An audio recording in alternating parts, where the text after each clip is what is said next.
bamuya nababaluji mukanga labale balwana nababaluji mukanga be bamuya andi wala ngende bamuya ngende bamuya bene kasitanga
A bigger round of applause, ladies and gentlemen, to Ndere. Yeah, shame on you. Can you clap more? Can you clap more? First things first, I saw some people in suits here. They are like, Manangi, when are they finishing? And that is where the problem starts from. Never interrupt a creative piece. Never interrupt a creative piece. I can bet most of you would never jump like those guys. Matthew Nabuiso, can you jump? Can you? Ragadi. To Chideke. Chideke. To all the industry titans in this room, welcome. Government and the different stakeholders, thank you so much for being here. My name is Brian Mulondo. I'll be moderator this afternoon. But I'm also here in my capacity as the local content marketing manager at MultiChoice Uganda. You clap if you are clapping. And I'll tell you why I'm here with authority, because we have built 3 channels that broadcast only Ugandan content. And we are the only channels in Uganda that don't consider music as content, that don't consider Filipino as content. We want Lil Wayne's song is not Ugandan local content. Magola is Ugandan local content. And that's what we play. So when I'm talking about some of these things, I'm not speaking as an MC. I'm speaking as a major stakeholder. Today is not going to be another afternoon of talking. We are going to dissect the creative industry as a catalyst for economic growth. And I encourage you, I invite you actually to give a big round of applause to National Planning Authority for getting us together. Thank you so much for doing this. Before we get started, I welcome you to please rise to your feet for the anthems.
Stay standing for a prayer. Welcome Mr. Tusali to come and pray.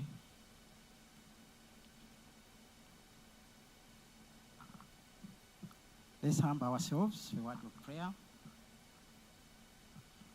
Lord, we thank you for the gift of life and our respective offices. We seek your presence and guidance in this forum. Fill us with wisdom for fruitful deliberation. Grant us commitment and harmony in our duties. In your name we pray. Amen.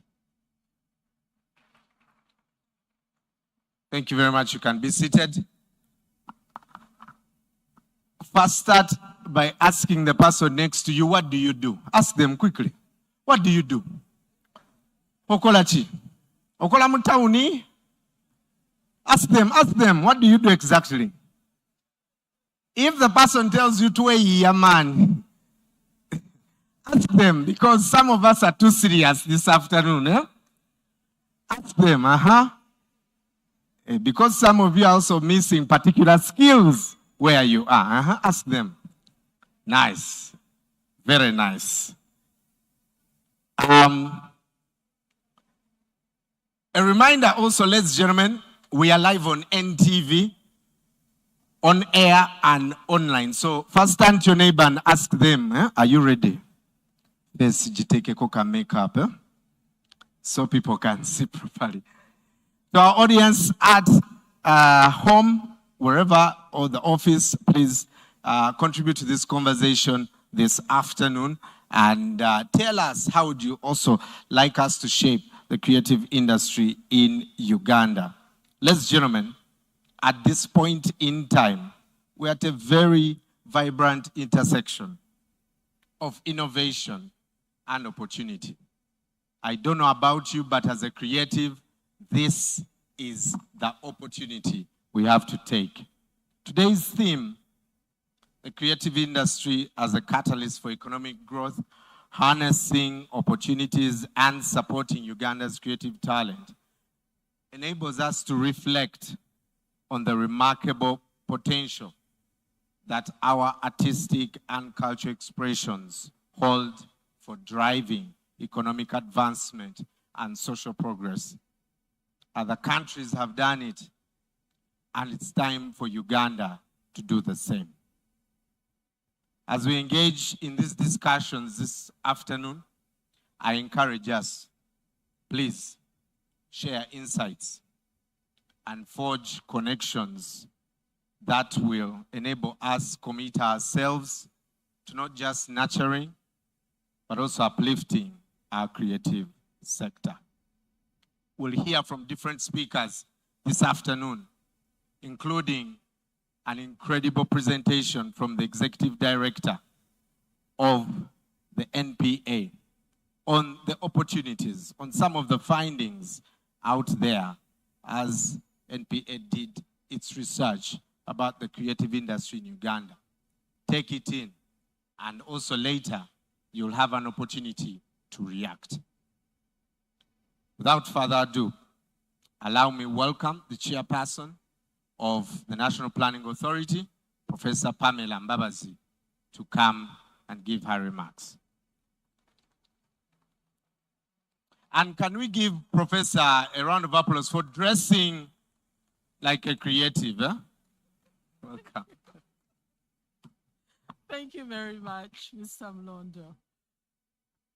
Honorable Hilary Onek, the representative of the Prime Minister here today, and our chief guest, honorable members of Parliament with us here today, the GIZ representative, development partners here with us today, colleagues, members of the National Planning Authority, permanent secretaries and heads of ministries, departments, and agencies with us here, distinguished colleagues from the private sector, academia, civil society organizations, the brilliant artists and practitioners from the different cultures and creative industries, distinguished participants, ladies and gentlemen, a very good afternoon to you all.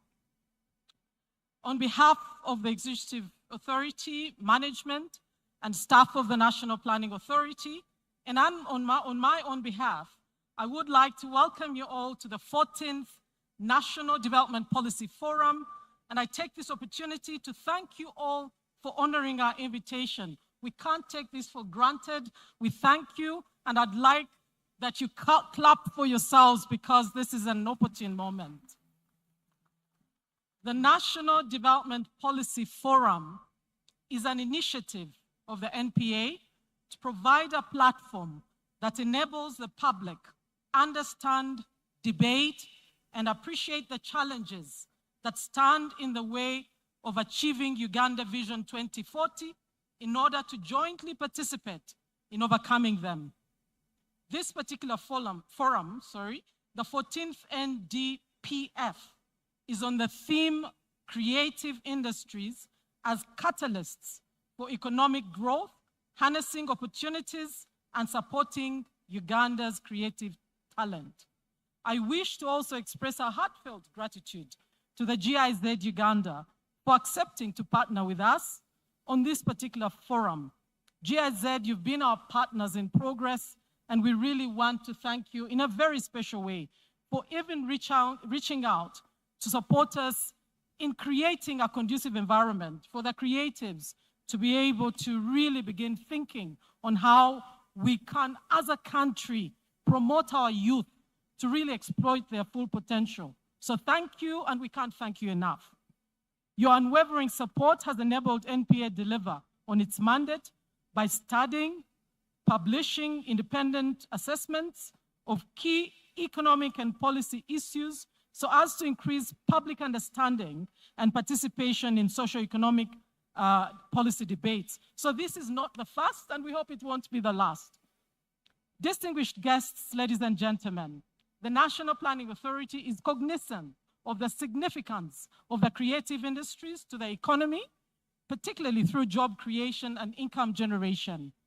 With a rich and diverse cultural heritage, a rising middle class and youthful population, which are the key drivers of demand for creative content across the world, the potentials for jobs and wealth creation in Uganda are huge and immense. And I'm really glad that you've turned up in big numbers. Let's get it right.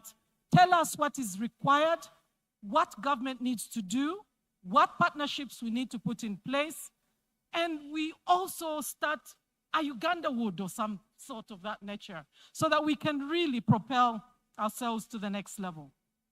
Therefore, as part of the strategic direction of the country over the next 5 years, government has identified the culture and creatives industry as a priority for job creation and revenue generation. This is not lip service. We are here to hear from the experts, the practitioners, to ensure that we get it right. The policy that we are able to pretty much develop should be touching the real nexus of what you want to see as the framework to enable you really exploit your full potential. Debate openly, share ideas.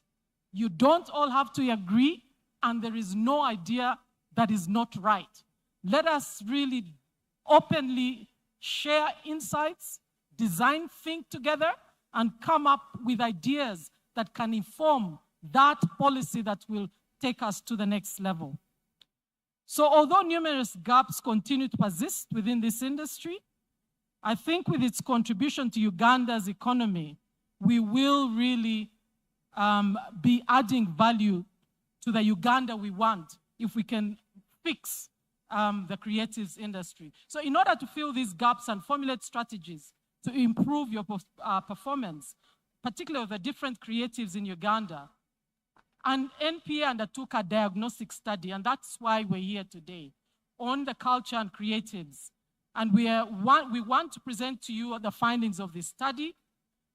And this paper provides real evidence-based policy recommendations and interventions intended to address the challenges, the gaps that I mentioned, so that we can together really unlock the potential for the creatives in job creation, revenue mobilization, but also cultural preservation. So I implore us all to really deliberate very openly and very honestly so that we can generate real practical ideas that work.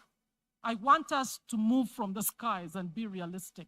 What is it we can do as Uganda to really propel the creatives industry to the next level? And I hope that the recommendations that come from this meeting can be then formulated into a cabinet paper that we can take to cabinet and make a real defined policy direction for the creatives. So in conclusion, I want to thank you all once again for honoring our invitation, to thank our partners, GIZ, once again, to thank you, our brilliant creatives, so that we can really have an honest conversation today.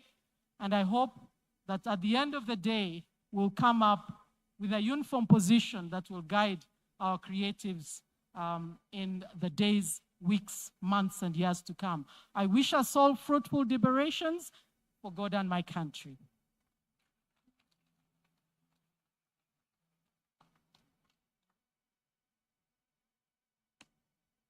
Another round of applause, Professor Mbabazi. Thank you. Thank you, thank you.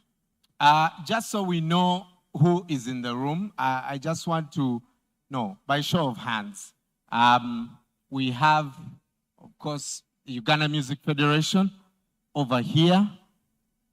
Yes. Lilian Mbabazi and the entire team, thank you for coming.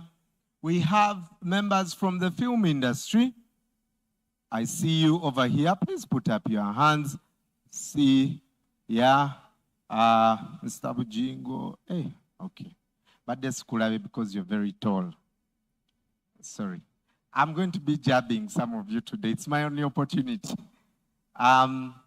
We have representatives from the fashion sector. Fashion? Yeah. We have representatives from visual arts. Where are you? Please put your hands up. There are people here from dance. Dance. Where are you? We have interior designers. Interior designers. Yeah. Culinary. From the culinary world. Culinary. Thank you so much for coming. We have representatives from financial institutions here. Where are you? Banks. Twagala chimuchi. Twagala chimuchi. Si twagala kutunyonyola. Twagala chimusenti. Thank you for coming. There are more people here I'll be introducing, but we thank you for being here and having an open mind about what the creative industry has to offer. Now, this one, please get a pen, get a paper. Let me welcome the Executive Director of the National Planning Authority, Professor Mvawala, to present to us the findings of NPA in the creative sector. Welcome.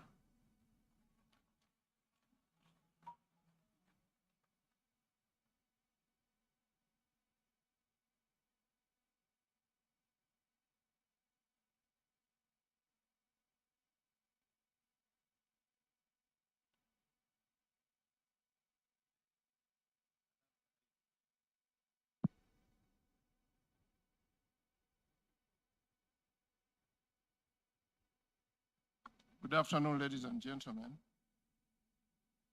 I am going to first make some amendment to the program because our chief guest would like to speak to us before I present. Our chief guest representing the Honorable Prime Minister of Uganda. It is my first time in my life to invite a Prime Minister to speak to any gathering. Sir, may you kindly address us, then I will present after. Thank you very much.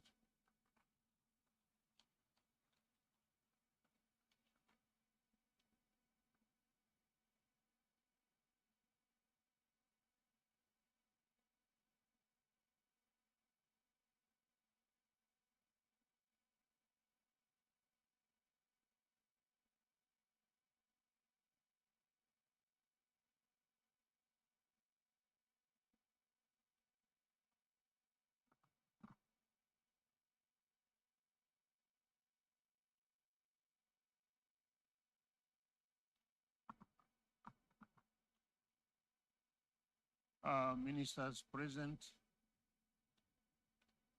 I haven't seen many. Maybe I'm alone now. Members of Parliament. Member of Parliament is present. Representative of Development Partners, Deputy Chairperson, and members of the National Planning Authority. the permanent secretaries and other heads of government, ministries, departments, and agencies present, representative of different non-state actors, distinguished artists, practitioners from across the different creative industries, distinguished participants. I want to begin by saying I'm not a prime minister. I'm Engineer Hilary Obalokeru-Nek, a member of parliament in charge of disaster management in the Republic of Uganda and the Office of the Prime Minister. First of all, let me make my small observations and appreciation of this conference. Developing creative industry as a catalyst for socio-economic growth. Actually, the creative industry goes across the board. It goes across the board in social life and practice, and also in scientific approaches to problems. Somebody mentioned Dr. Magola here. He's one of those scientists whom we are proud of. And there are many other scientists, physical scientists. Also, we have social scientists, economists. These are all great scientists because they play a major role in creativity,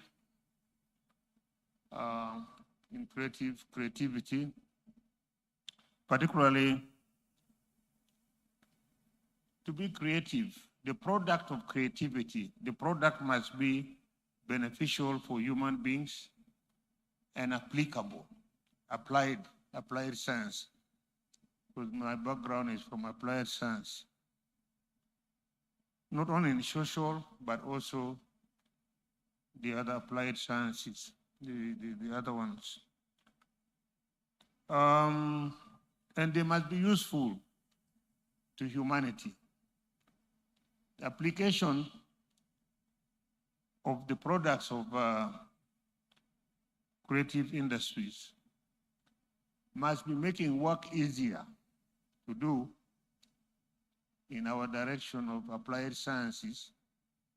It also, for entertainment, it should be, that creativity must be educative. You know, you go and enjoy the product of this creativity, particularly in the social science side, but it can be reflecting your behavior.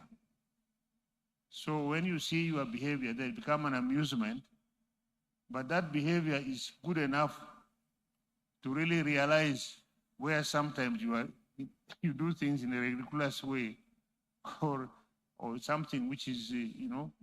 So creative science, this creativity in social sciences is more or less educative and transformative to society. It contributes to evolving our ways of life, and even it contributes towards development, because if you come to the physical sciences, we always find an easier way to do work. Our creativity should make work easier than what it is today, and that's what creativity. And when it is adapted, it creates more efficiency and effectiveness in whatever work we do. So creativity is a very major factor, both in social and physical sciences. And for this, really, I want to appreciate the Ministry of Finance, Planning and Economic Development, particularly the National Planning Authority under the chairperson, Madame Pamela Mbabazi. Well done for this conference.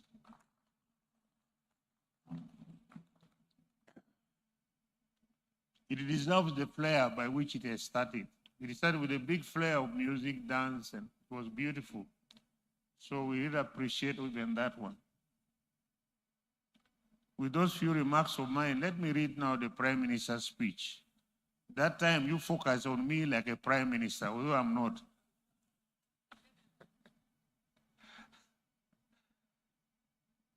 It is an honor to join you on this 14th National Development Policy Forum on the theme Creative Industries as Catalysts for Economic Growth, Harnessing Opportunities and Supporting Uganda's Creative Talents.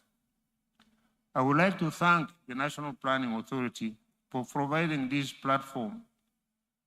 When I say I mean Prime Minister, not me. You look at, hear it. Where the public gets to contribute towards policy formulation. Today, I want to talk to you about how together we are going to unleash the power of our creative industries. Through its rich cultural heritage and unlimited pool of talents, Uganda has the potential to develop new areas of wealth and employment. Our artists, cultural practitioners, and creative entrepreneurs have continued to shine both regionally and globally. Yet the huge economic potential of Uganda's creative industries remain untapped. This must end. As government, we acknowledge that the works of the artists, cultural practitioners, and creative entrepreneurs is a vital part of our Museveni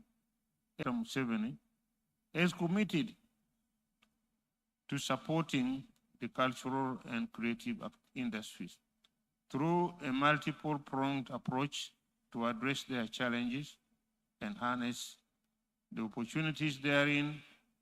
However, our support will go beyond the financial for that matter.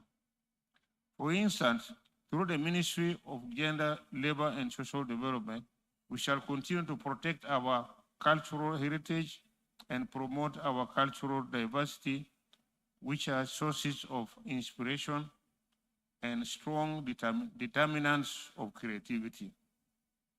You may all be aware that we are already supporting innovation and creativity through broader initiatives like the Parish Development Model, EMIOGA, and the Presidential Initiative on Skilling the Girl Child, and others. This must be deliberately aligned to include the creative value chains and digital content creation. In addition, we recognize that entrepreneurship and creativity are natural allies. The creative economy thrives when we nurture talent, promote creative education, and build linkages with tourism, technology, and manufacturing. The government shall consider the recommendations by this forum to help shape the structure around which the creative and cultural economy develops.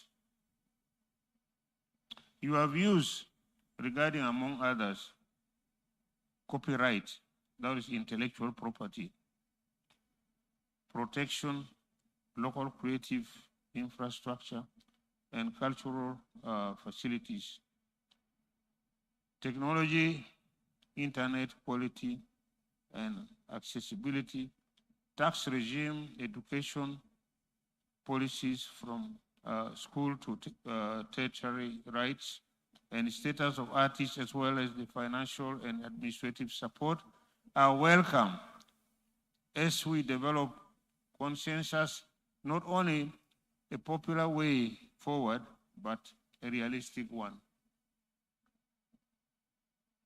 Dear distinguished dignitaries, you should also note that as we make these plans, His Excellency the President has often advised artists and other cultural and creative entrepreneurs to diversify their sources of income and not rely only on their talents if they want to create wealth.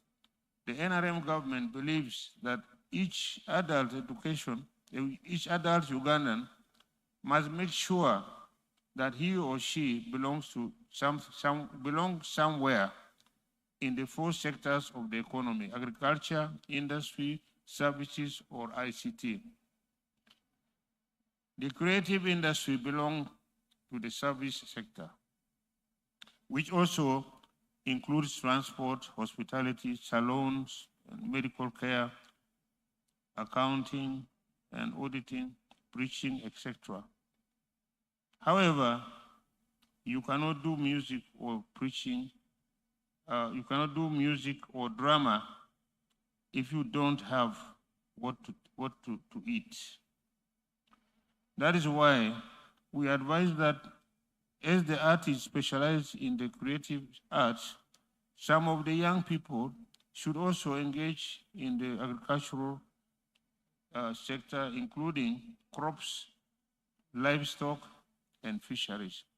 If you all stay only in the service, we shall import more food from outside, and that will be very costly.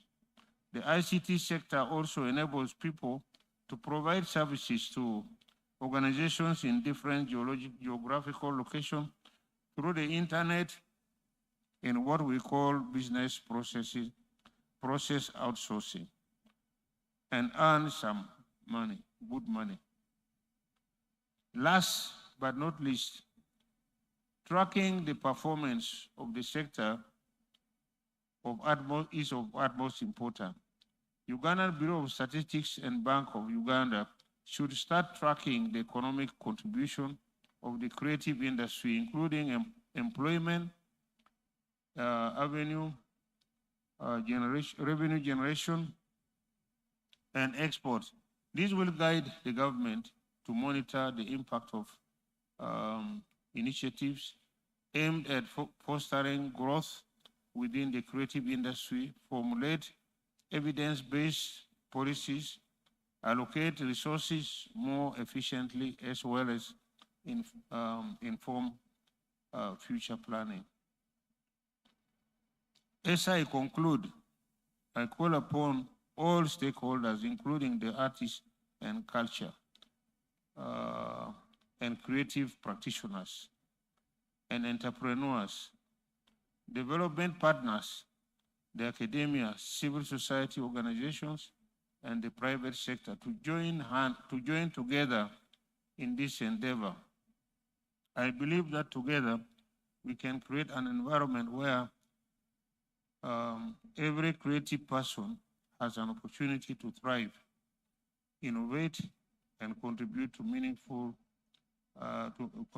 meaningfully to socio-economic development of our nation.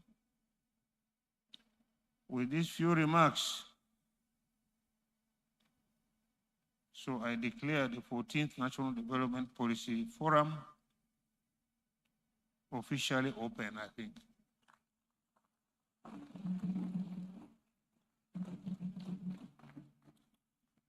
Thank you very much, Right Honorable Prime Minister. Another round of applause.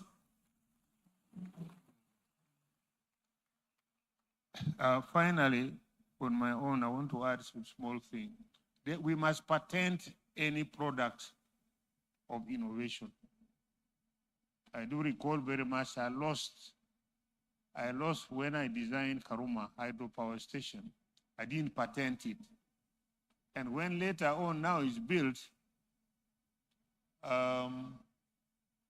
before they built it, when we passed it over to the Chinese, I did not get the intellectual property. The intellectual property was given to the Norwegian company with whom we had joined hands in Norpark, where the innovation was mine. And they took $3 million, they didn't give me anything because I didn't patent it. So I think it's good to patent any product of innovation that you come with. Thank you.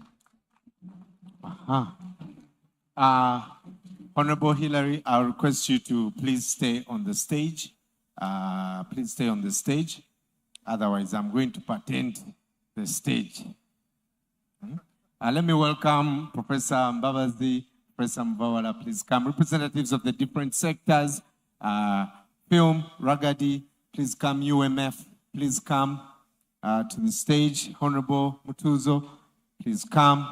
Representatives from the visual arts, fashion, please come to the stage and let's have a picture before Honorable Hillary goes to the next assignment.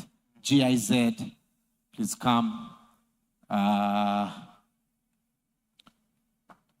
Yes, Mr. Ranjezi, please come. How dare you not be here? Please come. Let's go. And Owerinya Mulondo, please. Let's go up. Representatives of CMOs. Let's get one representative of a CMO. UNCC.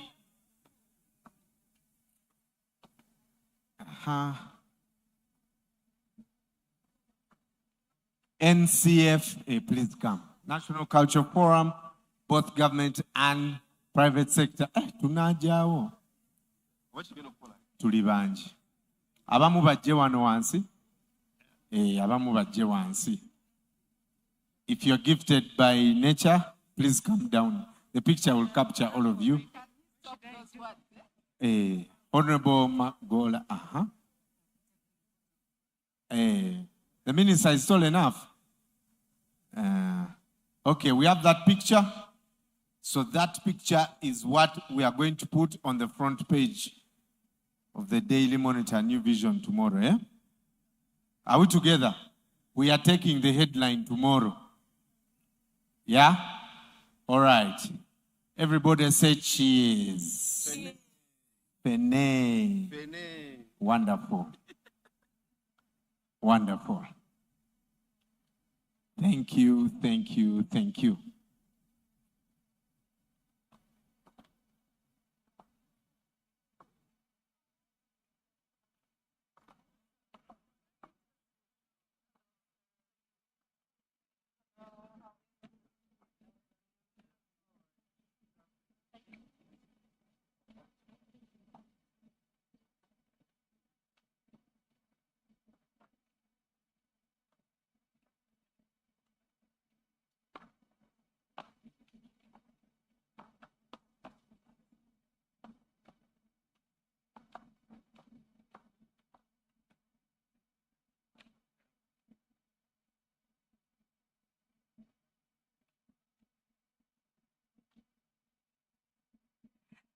All right, ladies and gentlemen, thank you so much once again.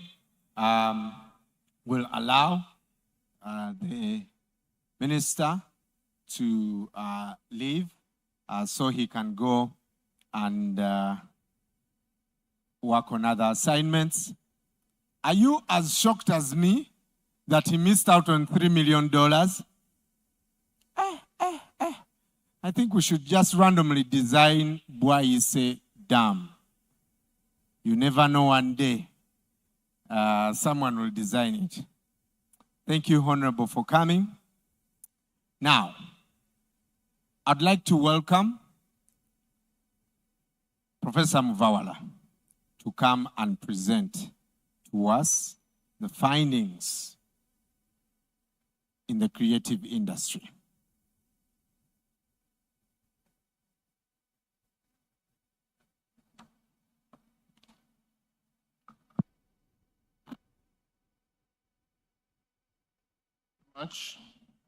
Once again, you're welcome to this development forum.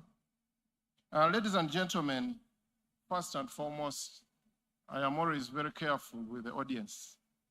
I can see you're already tired. So what we are going to do is one. My team needs to have distributed the detailed presentation as you were coming in. And I'm sure you have it. Yes, that is a check. There are no presentations there. Because for those who received those presentations, you have already read. So I am going to just take you through a snapshot of this presentation such that we allow you to make comments, so that we improve what we have. It is very dangerous for us to speak to ourselves. So ladies and gentlemen, I now speak as the head of planning of this country, not the planner of this country. The planner of this country is the president, and the rest of us implement his vision. But when I say something as the head of planning, you know that the planner is thinking about it. Today, as economists, we recognize creative industry. We have taken too long to. We have taken too long. We have taken too long. The planning authority by its setup is required to study all development issues, and we only can apologize for not studying this one early enough. I want to assure you that all topics we have discussed here in this forum have turned out to be major policy shifts in this government. I can tell you that one time we were here discussing and saying that government needs to invest in its own banks, and people thought it was a joke. Here we are with the Post Bank, here we are with housing finance, here we are with pride finance. So today, we start the journey of planning the creative industry and taking it as a sector of this economy. And in my presentation, I have dealt with the definitions. I have also dealt with the importance and the conceptualization. I have dealt with findings along the value chain of all the domains of the creative industry. And in that paper, I have identified for you the weaknesses for every domain, the challenges of every domain. The purpose of us bringing up the challenges is for government to design interventions that are going to help those domains to grow. We are not here for fun. We should make sure that when we leave this place, your planning authority is very clear on what you want and what needs to be done. And I am here to promise, as the technical head, that we will follow you, we will hear you, we will work with you. Now, just imagine, all of us here are putting on creative. That's what we addressed, someone's idea. All of us here were created one day. If you are Christians, you know that creativity starts with the God himself. So don't assume that you're talking about something that does not matter. Creativity is intense. Creative industry is the intense use of creative to add value. My boss here has just been talking about how he designed Karuma. That is creative industry. And we also recognize from the diagnostic, ladies and gentlemen, that while there is no single definition, we all agree that creativity is a focus of very many activities, including generation of creative moments, intellectual property, and commercialization. So the basis of many ideas that we implement is creativity. And I have provided for you in my presentation the classification of the creative industry. Many people confuse, even myself. I did not know that cooking is creative, but I have been cooking all my life. Until we started studying, I started understanding, oh, this is where economists get it wrong. The entire life is creative, and I've given you a table. And why are we doing this? Now that we know that those are the creatives, our education system, our policy must target those areas. We must be able to deliver competent Ugandans with the highest productivity in all those areas. Being an economist is not enough. There are other areas of domain that are more creative than some of us who read and then can regurgitate. But now, what is the conceptualization? Many a time, when we talk about these things, the players miss the point.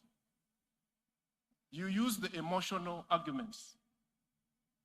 Kindly let us move away from the emotional arguments. Let us use the economic arguments. And let me tell you this. The economy is divided in 3 sectors. 1, agriculture. 2, industry. The other is service. And that is exactly where the problem is. Then below service, you now have creative. We are calling upon our statistical bureau to be able to distinguish creative, like in many countries. If we do that, then we shall know the contribution of creatives. Right now, you are hidden under services. So you know where to touch when you're discussing. You can never, ladies and gentlemen, you can never achieve what you cannot measure. You will never achieve what you cannot measure. We will give you 5 billion and we say we have given you a lot of money because you cannot quantify what you give to the economy. The other issue, that these creatives are so peculiar, they touch every sector of the economy. Tourism cannot exist without creatives. Manufacturing cannot exist without creatives.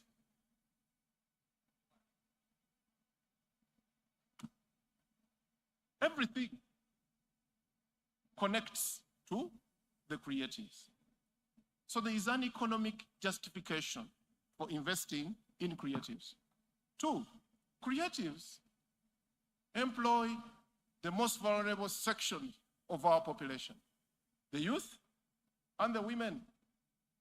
If 77% of your population is youth, then you must, as a country right now, consider creatives as a major sector of our economy. We must. We have no choice, ladies and gentlemen. The time to waste is done.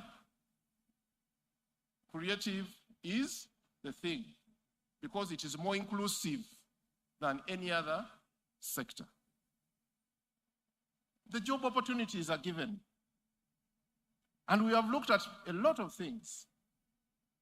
When you look at many economies in the world, creatives gives you around 3.1 of global GDP, and they give you 6.2 of employment.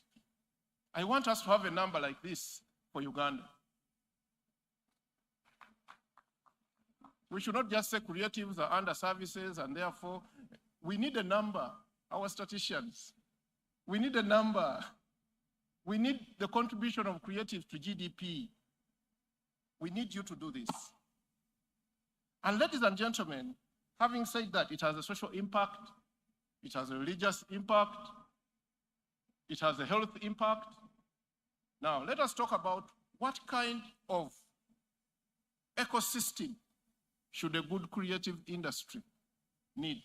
Number 1, you need a conducive legal and regulatory framework. You can judge Uganda. For every item I put, you judge Uganda. It's up to you. You need a conducive legal and regulatory framework. You need data and quantification of the contribution. You need market access and visibility. You need systems of archiving and preservation. Education and training must be top-notch. Equipment and materials. Can you imagine that music equipment and other equipment are not tax exempt?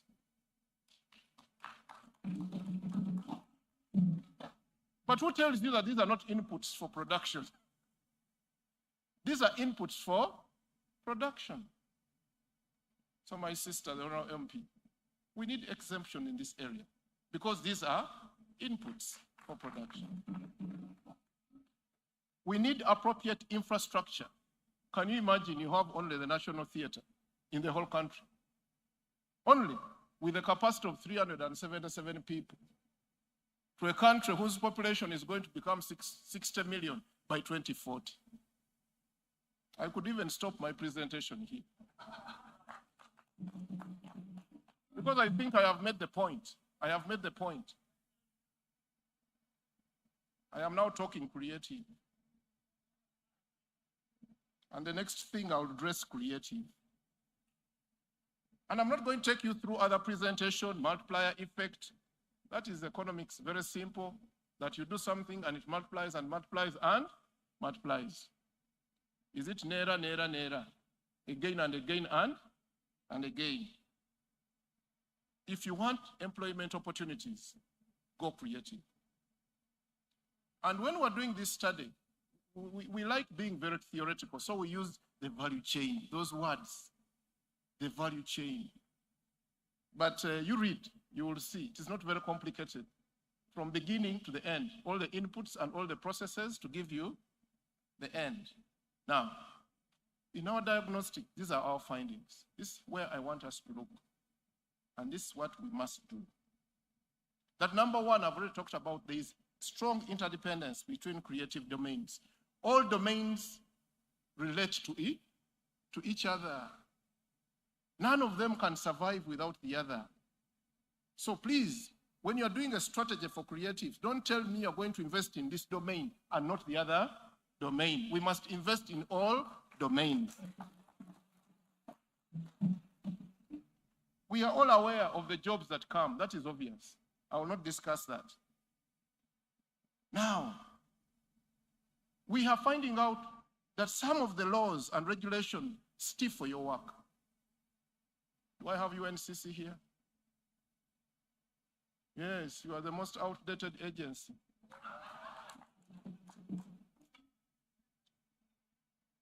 You are the cause of the problems, and the effect is being seen every day. We want UNCC to change your outdated law and make it real for today's problems. We want the leadership of that agency to be improved. It's not a good leadership. I'm great we have a new board. I thank you very much. Where is the board? The members of that board. Oh, thank you very much. You must make changes. After all, you are new. All the problems are for the old people. Now let us have a UNCC that is going to drive the creative industry. And I have already directed my team. Many people don't know that I'm a very important man in this country. I evaluate anything in this country. It's my mandate, anything. And you know, evaluation can lead to prison.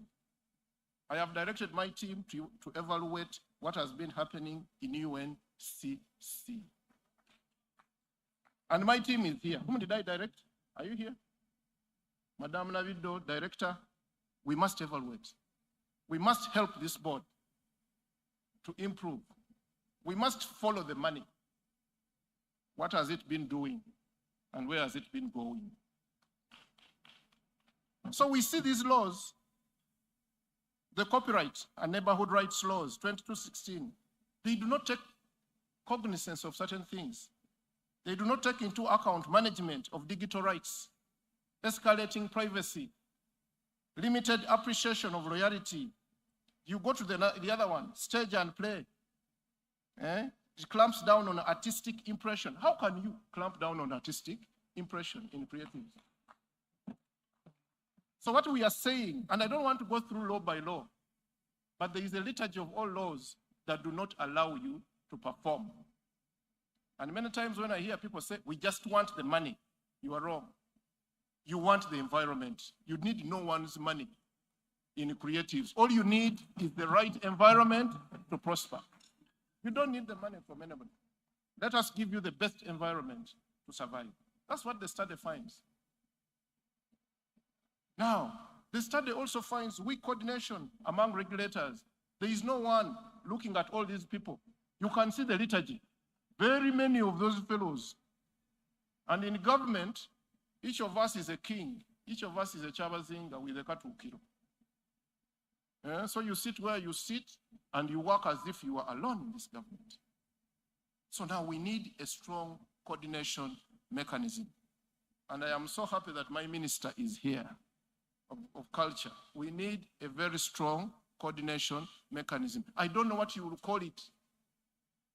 Be mindful that we no longer want too many agencies.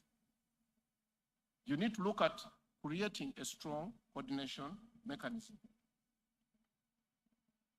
Poor implementation and enforcement. That is also a finding. That is a general finding in Uganda every day. And again, it is targeting the act, the UNCC Act. UNCC, you are in danger here. But before we treat you, we must diagnose your sickness. Now that we know your sickness, let the new body treat that sickness. Now, shortage of infrastructure. For God's sake, we have one, only one here, Mr. Ojede, my senior. The best thing we use it many times is for our parking when we're in town. When I have nowhere to park, I go to National Theatre. I park and go away. Little did I go. I don't go there to watch. So we need to have infrastructure that supports the creative. And that infrastructure, the constitution of this country calls for balance, ladies and gentlemen. It calls for balance. If you can't do it at the district, you must do it at the region. If you can't do it at the region, you must do it. We must have these infrastructures everywhere. And we think, and my brother in finance is here, we need to incentivize the private sector. Give incentives for people to put up this stuff. Yes. Ladies and gentlemen, during Commonwealth, we gave incentives to hotels to put up hotels. Let us give incentives to people who are building this infrastructure. Let whatever they import be free. Because after all, we'll make more money from taxing the creatives. And I will not tax your income. I will only tax what you consume. And I will have more money. I will not touch your income if I was the one making that decision. I will leave you with the income. Then I tax you for everything you consume. Can you stop consuming? You cannot. So, then our disease funding. We need, ladies and gentlemen, for a creative to invest, first, it is risky. Two, there is substantial capital needed upfront.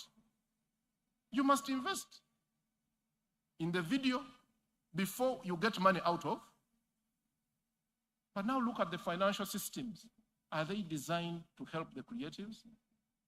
They want you to first make money out of a video for which you don't have money. Yes. For which you don't have money. And for God's sake, that is my work as a planner, to understand people and think for them. So, we need special funding. It may not be a fund, but we need funding that is going to help people, funding that can take risk, funding that can work with us as we create and earn with us and manage with us. Come on, UDB. I don't know whether you're here. I used to work for the African Development Bank. You need to create a solution for the creatives because you are the Uganda Development Bank. You are not a commercial bank. You are a Uganda Development. You should take more risk. Ladies and gentlemen, skill deficiencies, the curriculum in schools. I come here to speak with you, but I've never recorded my voice and listened to myself. I don't know whether my voice is good or bad. I just speak. Schools should have recorders that help us to develop our voices and even speak better. So, ladies and gentlemen, I am not going to bore you with all the recommendations. Every problem, I have been giving you a recommendation. You have the detailed presentation. And I am here to defend any decision in here. Although we are prepared to make changes to anything we propose. Ladies and gentlemen, the next processes after here, if you agree with us, we are going to be going to the Presidential Economic Council to present this. After that, the Minister for Culture will take it up to present the cabinet memo, and I want to assure you, the National Planning Authority will walk this journey with you.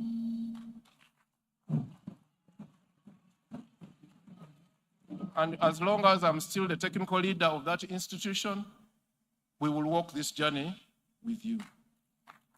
And let me thank my board, because they have just given me a new contract. Thank you very much.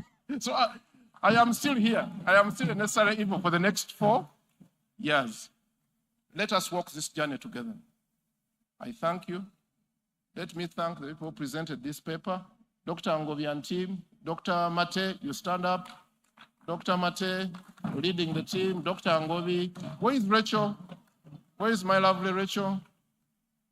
Mr. Sali and the team. My sister Magola, for the contributions. Thank you very much. Culture Ministry. Madam, thank you, Honorable Minister, for working with us. The board for supporting us. The creatives that answered our questions. Many thought we were joking. Here we are. May God bless you. Thank you very much, Professor Mvawala. Please clap for him. Please clap for him. Hey. I don't know about you, but I'm excited. Eh? We want people who don't just build apartments and malls. Let them come and give us the money. Because they chafe chifuna. Sicho? Yeah, I take zafe kaguirawo. You see the people entering the concert and go babalirawo. Yes. We want funders. I like what you said, Uganda Development Bank. You are a development bank. Come and develop us. If I were you, I would clap. Yeah, so in a few minutes, so take some time, read through that quickly. I'm going to give you 10 minutes to just peruse. And while we do that, let me call my brother Happy Chaze to come and also showcase.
Are we together? My name is Happy Chaza. That's why we're together.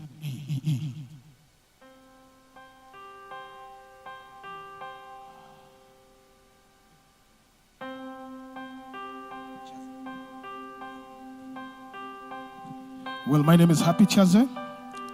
Yes, I was checking whether we are together. A round of applause to the ED. He has talked a lot of sense. A lot of sense. Well, I'm going to perform only 2 songs of mine. The first song is called Emirembe. Emirembe means peace. And please enjoy.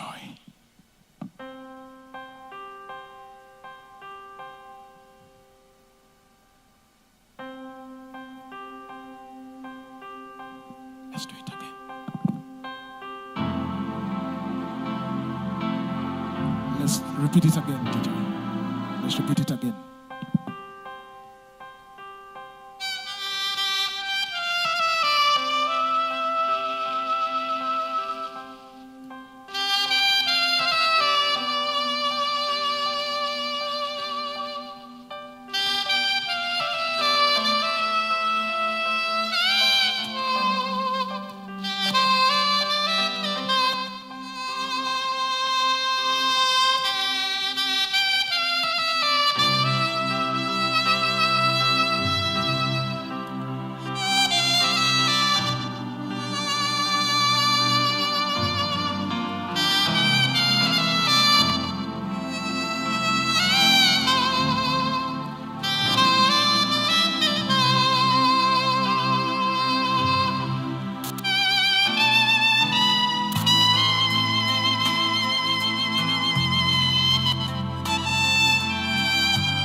And now the next song is called Sanyu Peke Yake. Sanyu Peke Yake means happiness only.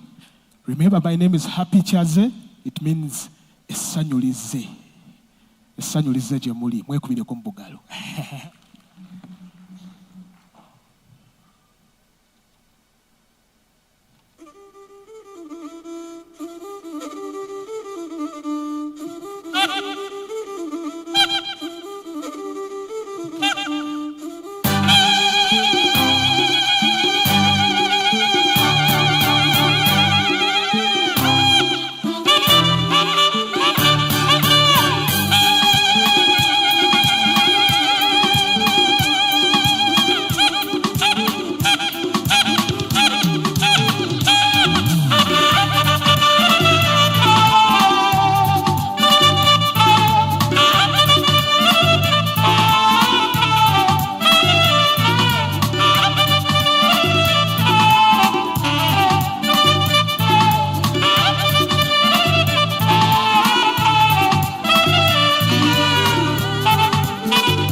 Thank you.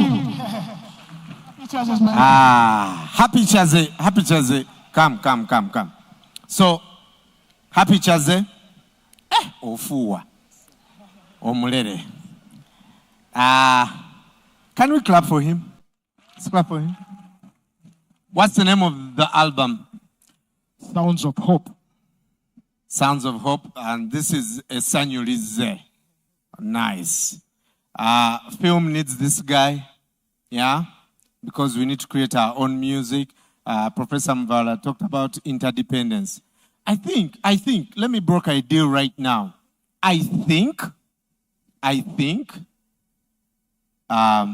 Ranjezi should put in something he does weekly. Should incorporate you in the performance. Am I wrong? You go. Hey. Me? Nze. I'm the nini. Chaze sente zoto just the governor. Aha. Imagine. Mr. Ranjezi, imagine a trumpet on that song when they are carrying the pots. Right? Interdependence. Clap for him. Thank you so much, sir. Thank you. Ladies and gentlemen, we are now going to open up this conversation to all of us in the room. But before we do, it's important to also recognize that these conversations, like Prof said, it's difficult to just think about the money, right? We also need to think about the entire ecosystem. So this is possible because of the partnership of GIZ. And I want to welcome the GIZ Country Director, Mr. Drosti Tassilo, to come and talk to us, and then we'll open up this conversation. Please, welcome.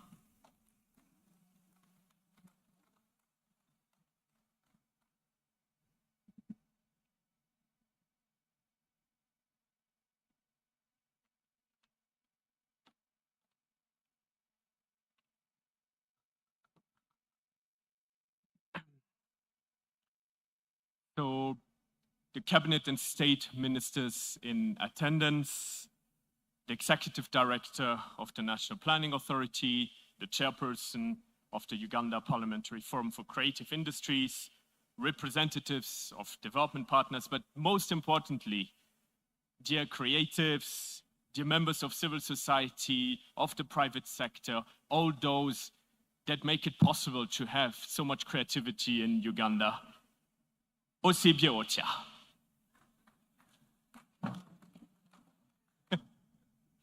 It's my pleasure to join you here today at the 14th National Development Policy Forum, where we are, as you've already heard, focusing on unlocking the full potential of Uganda's creative industries. And I would like to extend today my gratitude, especially to the National Planning Authority, for organizing this significant forum and providing a platform to you, to the creatives, to the filmmakers, to the musicians, to the dancers, to all the artists here in the countries to discuss and appreciate the important role that creative industries play in Uganda's economic growth. It was the American poet and civil rights activist Maya Angelou who once said, "You can't use up creativity. The more you use it, actually, the more you have." So we believe creativity is a renewable resource, and Uganda has an abundance of this renewable resource. It's a renewable resource that powers not only culture, but also economies, societies, and futures. The creative sector is not only about entertainment, it's not only about aesthetics, it's a powerful engine for economic growth, for youth employment, for innovation, and very importantly, also for cultural preservation. The IFC Corporation under the World Bank Group states that the creative economy is about $2 trillion and employs about 50 million people worldwide. Half of them are women, but most importantly, a large part of these people are young people. And as you know, Uganda has the second youngest population in the world as per median age. So this means that in Uganda, it's extremely important to invest in creative industries because a lot of young people work in that sector. And ladies and gentlemen, you also know that Uganda is a country of vast cultural diversity. I'm myself from Germany, a country where we speak only one language. The total of languages that you have in Uganda is about 70 different languages that are spoken. That means 70 different cultures also that come with their forms of creative arts and their forms of expression. They have their own poetry, their own dances, their own music, their own fashion, their own crafts. However, I must say, when you arrive in Uganda as a foreigner, you know, the natural beauties, the sites, the different national parks are marketed very, very well. And you go and you see the gorillas and you discover the country. But very often tourists leave Uganda and they haven't appreciated sufficiently, actually, the cultural diversity of the country, what this country can offer culturally. Sometimes, if you are lucky and you are spending a few days in Kampala, you would see actually the Ndere cultural troupe here. And I think you're doing a great job in representing Uganda's culture. But that's not enough because a lot of tourists, they go to Fort Portal and they would not even spend a night in Kampala and they wouldn't see a lot of what Uganda has to offer. Or they go to Jinja. And so I think there's a lot of potential. And also 1 shilling that you invest in your cultures is actually a lot of new tourists that you will attract into your country. So yes, there is a lot of potential by investing and offering more festivals and creating more different spaces. And I think it was mentioned before by the executive director of NPA, creating this conducive environment for creative industries to develop and to emerge. And one important topic, as we're speaking about cultural diversity today, is also that Uganda, as many other countries, is struggling with the threat of cultural diversity being threatened. I'm just giving you an example. There is traditional forms of arts, of languages, and also music instruments that are threatened to disappear. There are actually 2 languages here in Uganda that are nearly extinct. There is a language, and I apologize if I mispronounce it because it's in Tibet. It's the So language that is spoken only by 30 people. So when these people pass away, you might not have any person that speaks that language anymore. And it's not only about words that disappear, it's actually much more. It's a whole world of ideas and concepts that disappear.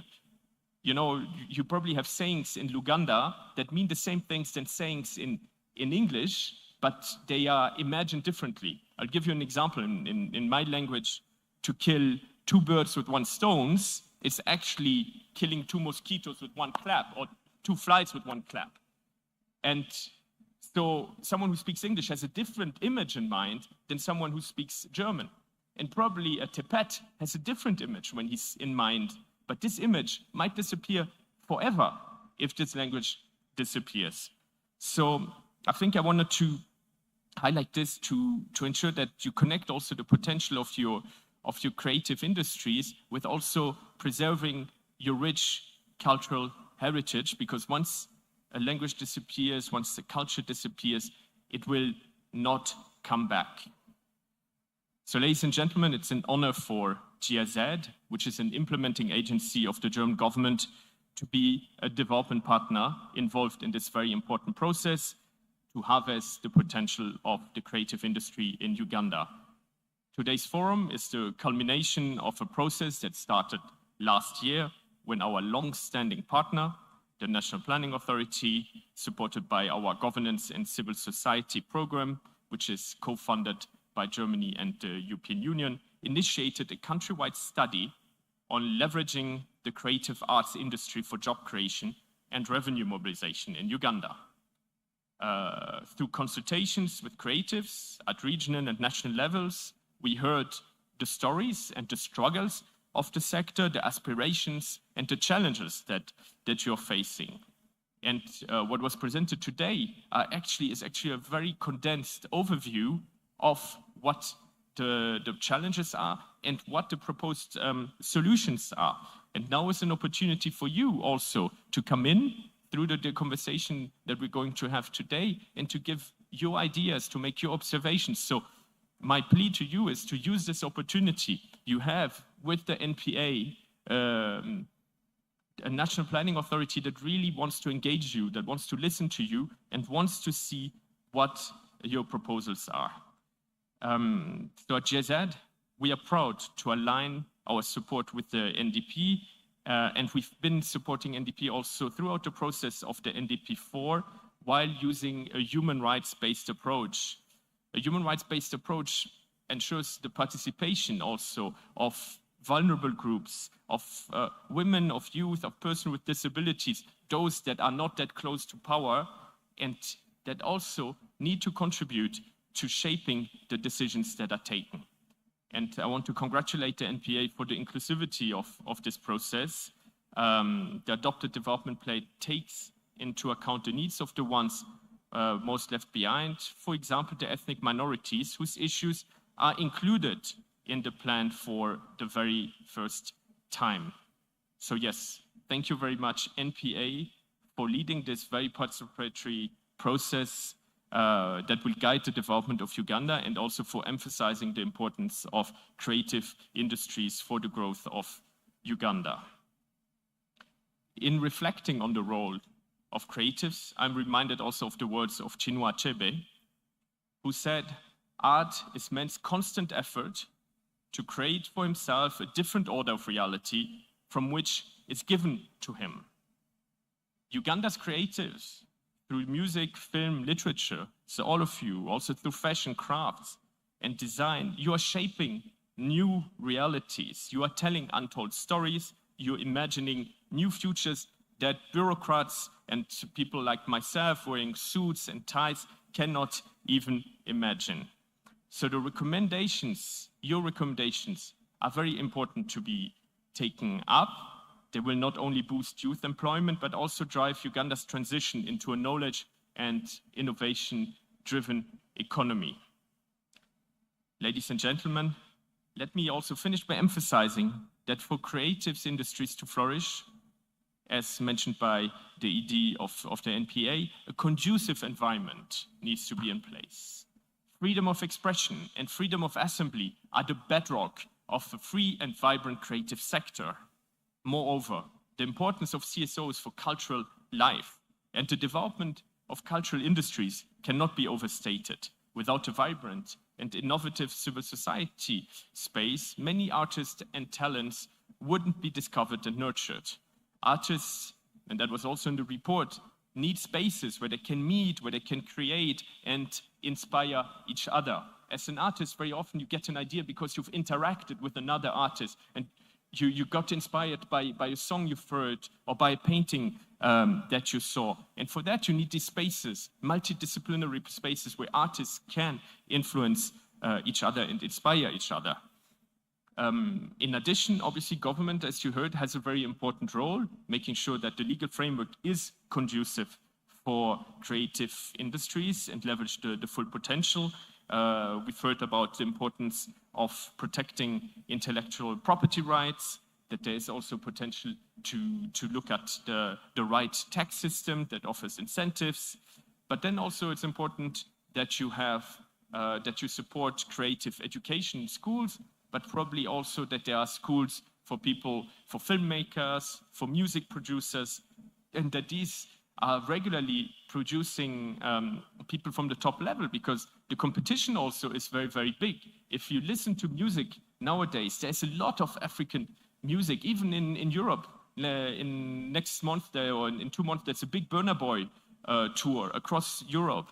And it's very impressive to see how much African music is emerging.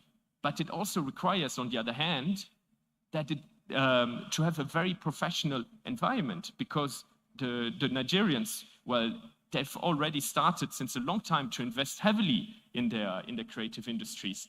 And I think it's important to see them as an inspiration also for a country that, like Uganda, that has a lot of potential. So yes, let me finish by just saying the future of a society, any future of a society, will always be imagined by not only by people working in suits, but by you, by the creatives, the thinkers, the writers, architects, musicians, those that have the creativity to imagine different futures, to have innovative solutions for challenges such as climate change, poverty, or social inclusion. So let me end by thanking the National Planning Authority for the leadership taken on the issue, for the creatives, for your courage and for your vision, and all of you here for your commitment to building a thriving, creative economy. Webalenyo, thank you very much. Danke, danke, danke. Please, another round of applause.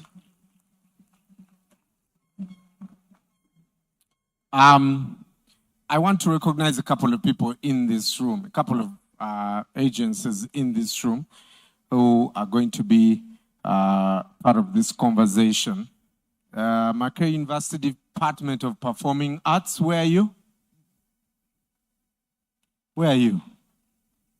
Okay, here, yeah, which you guys know as MDD, I see the Film Producers Guild. Film Producers Guild, yeah, thank you. I see the Uganda Video Jokers Guild. Video Jokers, Katan Kaptans Kabina Kudongo. Please stand up. Stand up. There. Yeah. Those guys, because of that industry, there's an entire TV station that is now in the top 3 most watched TV stations. So you are critical to this conversation. We also have the Songwriters Association. Where are you? Songwriters. Who are those who put themselves in every song? You are the ones. The song starts in production. So, yeah, that's how we got to know about songwriters. Am I not right? Yeah, the artist has to sing about them. Film and Video Training Association, where are you? So skilling, they're helping with skilling. Yeah. There are so many. There are associations I'm hearing for the first time. Interesting. Interior Design Association, Uganda. Where are you? Muriwa.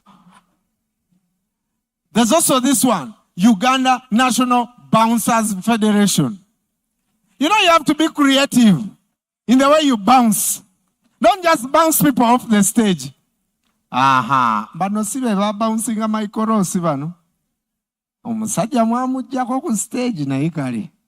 God is there because recently Genuine fell off a stage. Netumanya jajja wa maikorosi akola. Welcome. They are very critical. Yeah? Because some of you, your workspaces are not safe. Yeah? Some of you, your workspaces are not safe. Thank you for coming. Okay, I'm going to open up the conversation. I'll be introducing more people. I encourage each speaker, you have 10 minutes so all of us can get an opportunity to speak. Is that fair? At the very most, 10 minutes. Otherwise, we are going to Grammy Award you off the mic. Eh? So the moment you hear music, it means your time is over. Huh? Are we together? Guys, be with me. In the next 1 hour, we want as many people in the room to have a conversation. But let me start with Honorable Rachel Magola. Kalembera DJ nandinoonyeza obanga ina naye ndi awo okitegeera. Honorable Rachel Magola, oba tumuyimbire obanga ina obangeyo obanga ina obangeyo obanga ina obanga ina obanga ina obangeyo. Honorable Rachel Magola is the chairperson of the Uganda Parliamentary Forum for Creative Industries.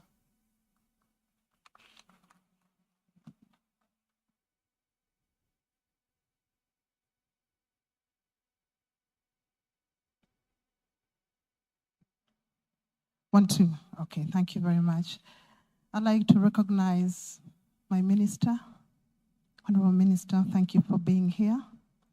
And I stand on the protocol that has already been observed. My name is Rachel Magola, chairperson for the Parliamentary Forum for the Creative Industries. I'd like to thank the Executive Director for NPA, the chairperson as well, for making this our day. It has been long, long waited for. And if I was to listen to the speech by the chief guest and not followed by the ED, I would be in tears right now. Because when you say, if you're creative, you need to do some agriculture, it means you are already not recognizing the creative industry as a business. But thank you, Executive Director, because you brought us back on board to recognize the creative economy. And we must recognize that the backbone of Uganda's economy is no longer agriculture. It is the creative economy because it's the biggest population that is involved in any work that brings in money, and that is the creative economy. And it's not affected by the weather. It might throw the stage, but the show must go on. So thank you. When I read the report, I was really, really excited, and what the ED snapshot on has said it all. It is a very, very good diagnostic report. We thank you for looking into every sector and having recommendations for all the issues. I'd like also to recognize the African Creative Alliance. They are in the house. Thank you for being here. So many reports have been written about the creative economy. The Law Reform Commission wrote one. The Parliamentary Research Department wrote one. There are about 5 different reports that have been written. And in collaboration with the African Creative Alliance, we looked at what is missing. And that is what I'm going to focus on. And firstly, what I find missing, or what we found missing, is the systemic governance model, which embeds the creative industry in broader national innovation, trade, and investment policies. We are a business. And as long as we do not appear in the trade sector, we do not appear in the investment sector, that means we are being forgotten. And so as we plan, as we finish the NPA, the National Development Plan, please look into that. So those policies, investment, trade, innovation, we need to be embedded in those policies. Intersectoral operationalization within government, and also intersectoral operationalization for an executing body. We do not have an executing body. With all due respect, we have the culture and gender desk in the Ministry of Gender, Labor, Social Development, Youth, Elderly. we need a more focused body that takes care of the creative economy. Because it's a small desk and Mama Juliana has done so much to support us, but she is not supported by finance, by systems. We thank you for all the years you've done. We are here because you were there. Otherwise, we would have passed out completely. So we thank you so much for all you've done. But we need a ministry of culture. We need an arts council, because then we'll have a body that pays attention to us.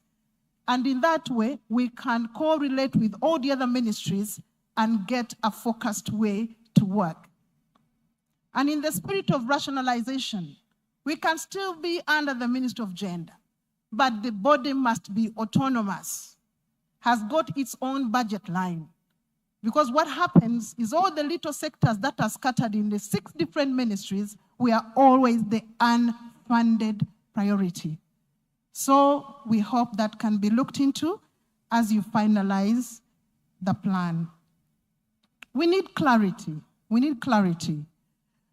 The structural and transversal address of the CCI subsectors relating to supporting the creative economy cornerstones.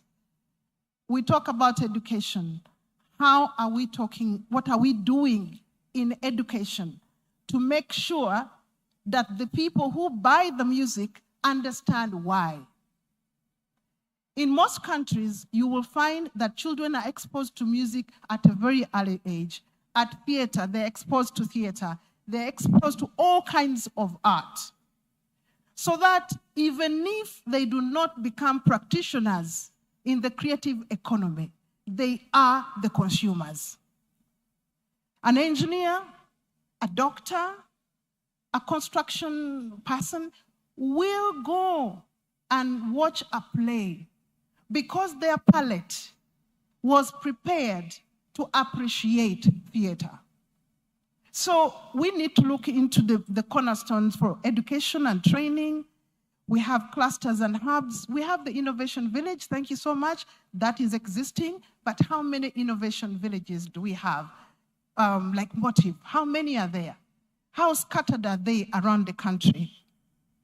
I saw the ED promising us that they will happen, and working with him is going to give us all this. We need tax incentives for CCIs, for investments, for donations. We need baseline data. These are cornerstones which don't seem to exist at the moment. So if we do not get that in place, then everything we are saying here will remain on paper. Another issue that needs clarity, the legal recognition of the artist's status and integration into labor and social protection systems. If an artist has issues, he will just be another Ugandan having issues. Where is our safety net as a creative economy? What's another thing that's missing? A national strategy for embedding CCIs in national innovation and science policy ecosystems. We are hanging on our own. We need to be embedded in all those. I was looking at the budget and the allocations. Okay, let's not go there. The budget has not been read yet. So we need to match innovation ecosystem and CCI ecosystem.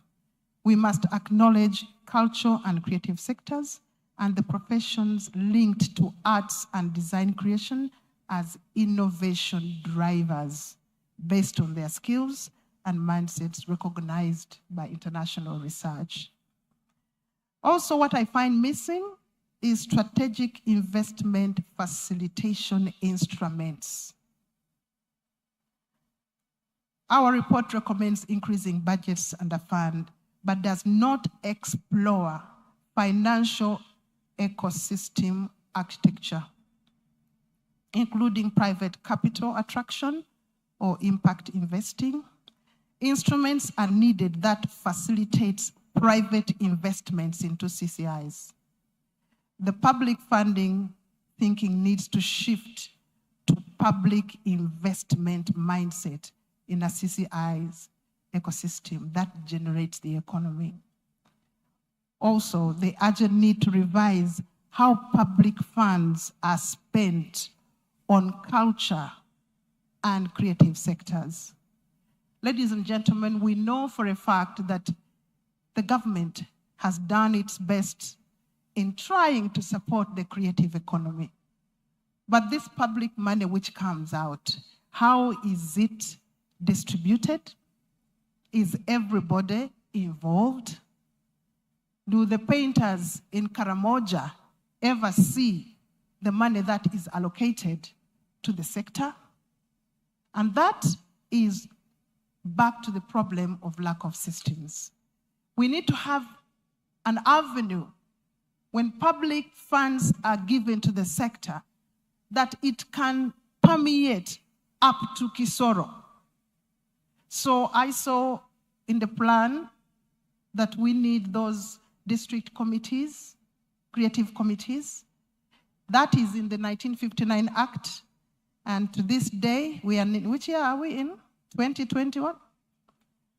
It has taken us more than 60 years to implement the district creative committees. But the ED has promised us, he understands us, and all this will take off as quickly as possible. Also, what I find missing, intermediary and life cycle support structures.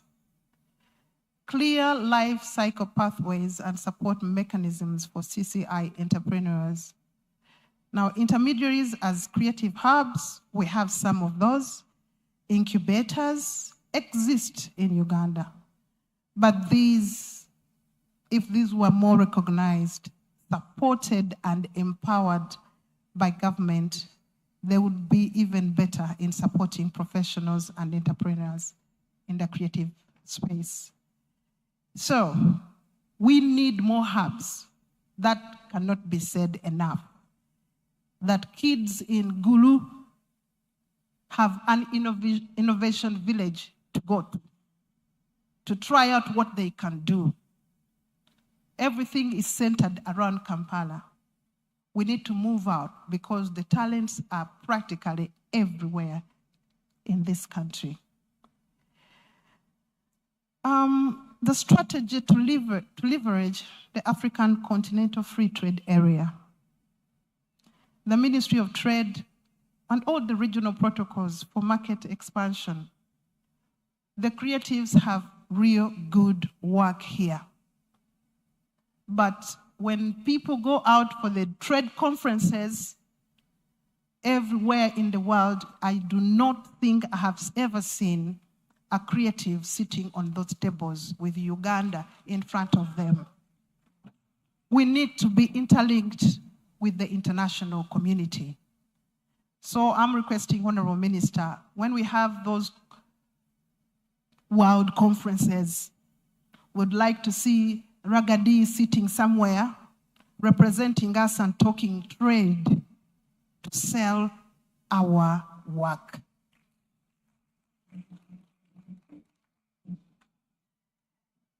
Data, measurement is missing. No one knows how much we bring into the economy. If you know, please correct me. But I think no one knows how much revenue we bring into the economy. No one knows how many we are. No one knows. So we need to address any proposals for institutionalizing cultural and creative sector data collection, monitoring, and updating. The study also does not address baseline data for the sectors. It focuses on national data without a roadmap for systemic and comparative measurement. So we request you, because as long as we don't know what we are looking for, just like the ED said, at the danger of repeating his speech. So we should initiate a CCI satellite account aligned with UNESCO and UN START guidelines for international comparability. This would allow to quantify the impact of culture and creative industries in internationally recognized ways. So I thank you so much. That is what I found missing, Dr. Angovi. We can have this discussion. The African Creative Alliance is willing for us to sit with National Planning Authority to look at those different gaps. And on the 30th, we are launching Moon 8, another report which we can add onto the information that you already have so that we do have an inclusive NDP4. Thank you very much.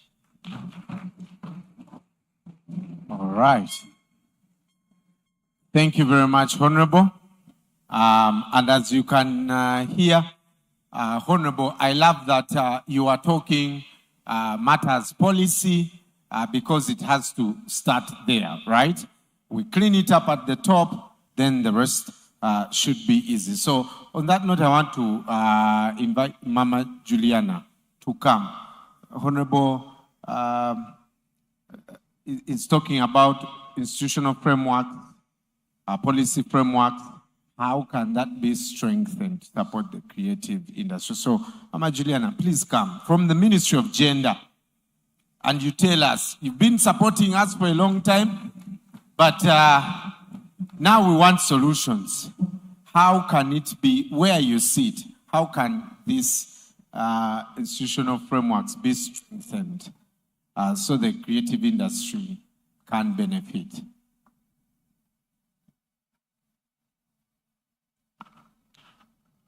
Good evening to all of you. I would like to recognize the Honorable Minister of Gender, Labor and Social Development, Honorable Dr. Peace Mutuzo Regis. I would like to recognize all the honorable members of Parliament here present. I would like to recognize the board of the National Planning Authority, the Executive Director of the National Planning Authority and the staff. I would like to recognize all the artists and all the people who love culture and creative industry, and most important, the Director of GIZ and the team for supporting this forum. My name is Naumo Juliana Akorio, Commissioner for Culture and Family Affairs in the Ministry of Gender, Labor and Social Development. Thank you so much for that diagnostic report, ED, and for making culture and creative industry the 14th priority of the forum. I would like to say that we have the policy, which was the 2006 policy. We also had the Copyright and Neighboring Rights Act of 2006, and all the laws that the ED has mentioned. It is true, the laws and the policies are outdated. I think one of the most important things is to have periodic reviews and updates of the policy. Just imagine the Culture Policy and the Copyright Act have been reviewed after over 16 years, and the UNCC Act after over 60 years. So when you review this, it helps the sector to align it with the current policy shifts in any sector. It could be in education, it could be in health, could be in energy, in ICT, and the needs of the artist. Two, when the policy is there, it is of no value if it doesn't have an action plan and a monitoring and evaluation framework. The 2006 policy did not have an action plan, neither a framework. Our suggestion is all these interventions that you put forward, it would be good to look at the reviewed action plan of the policy and see whether everything has been captured in there. I would also like to say that it's important for us to think about the artistic freedom of artists in the policy, which most unlikely was covered in that policy. I would also like to agree that we do research. What are these assessments? Like Rachel has already highlighted, yes, we don't have a proper baseline.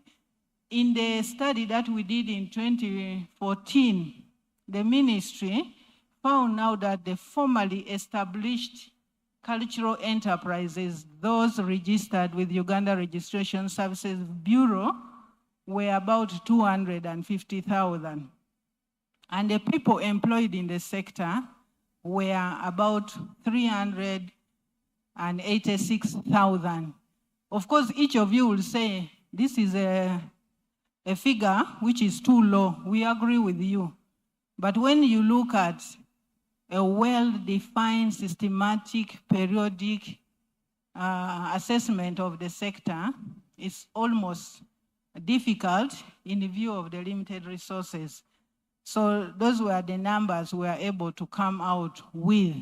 But we also found out that the sector in that mapping was growing at 5%. So indeed, this is the area where we need to do a lot of research. I would urge the Uganda Bureau of Statistics to pick this. In 2016, just by a stroke of pen, we wrote to the Bureau of Statistics and said, please, can you capture aspects of culture in the National Household Survey? Indeed, they did capture. But we need it to be systematic and periodic so that we know, at least annually, we have the state of the art and culture sector. One other area that I would like to suggest is about how we can strengthen the cultural expressions in this country. We see many of the indigenous communities here trying their level best with their own resources to do the cultural expressions through festivals. Like you have the Karamoja Cultural Festival, you have the Bagishu Imbalu ceremonies, you have the Banyakigezi ceremonies, the Acholis. So these people are doing their best. But even when they do these activities for the cultural exhibitions, we do not document best case scenarios. What are these best case scenarios? We've not done that. So this is one good area so that people don't look at culture only in the negative, because they say culture has negative practices, culture has witchcraft, culture, what is that positive? Can we use good case studies from these cultural expressions that we have in our indigenous communities, which has not been the case? The other area is international collaborations. This is key because Uganda has ratified conventions and therefore we are expected to implement those conventions. For example, these conventions say there should be free mobility of artists into Uganda and outside Uganda. But you find that in some embassies, it's difficult to get a visa, even when you are a renowned artist who has been in the sector for over 50 years. So these collaborations help us to network, help us to sell our products, help us to gain experience, and help us to promote the tourism sector in this country. However, despite these small events where we have participated in, the funding cannot allow us to have a good number of the culture and creative industry participants moving out of the country to participate in these events. And the other thing is about collective bargaining. You'll find that in the culture sector, we have many people working individually, and the associations which are there are not even members of the trade unions that we have in the sector. For example, we have NOCPAO. We don't know how many associations or individual artists are members of NOCPAO. You can only be supported in the collective bargaining agreements where you signed and are party to. So this is one gray area that I think the policy needs to highlight and support the collective bargaining unions in the country. As we speak, ED, we are part of ICT, innovation, and culture and creative industry priority. We have the digital environment and new technologies. Where do we fit in there? Do all the artists in all the various domains have the skills and digital literacy to be able to produce works, to commercialize, to distribute? How many platforms do we have in the domains? I'm aware of at least 7 digital platforms in the music sector. What about the rest?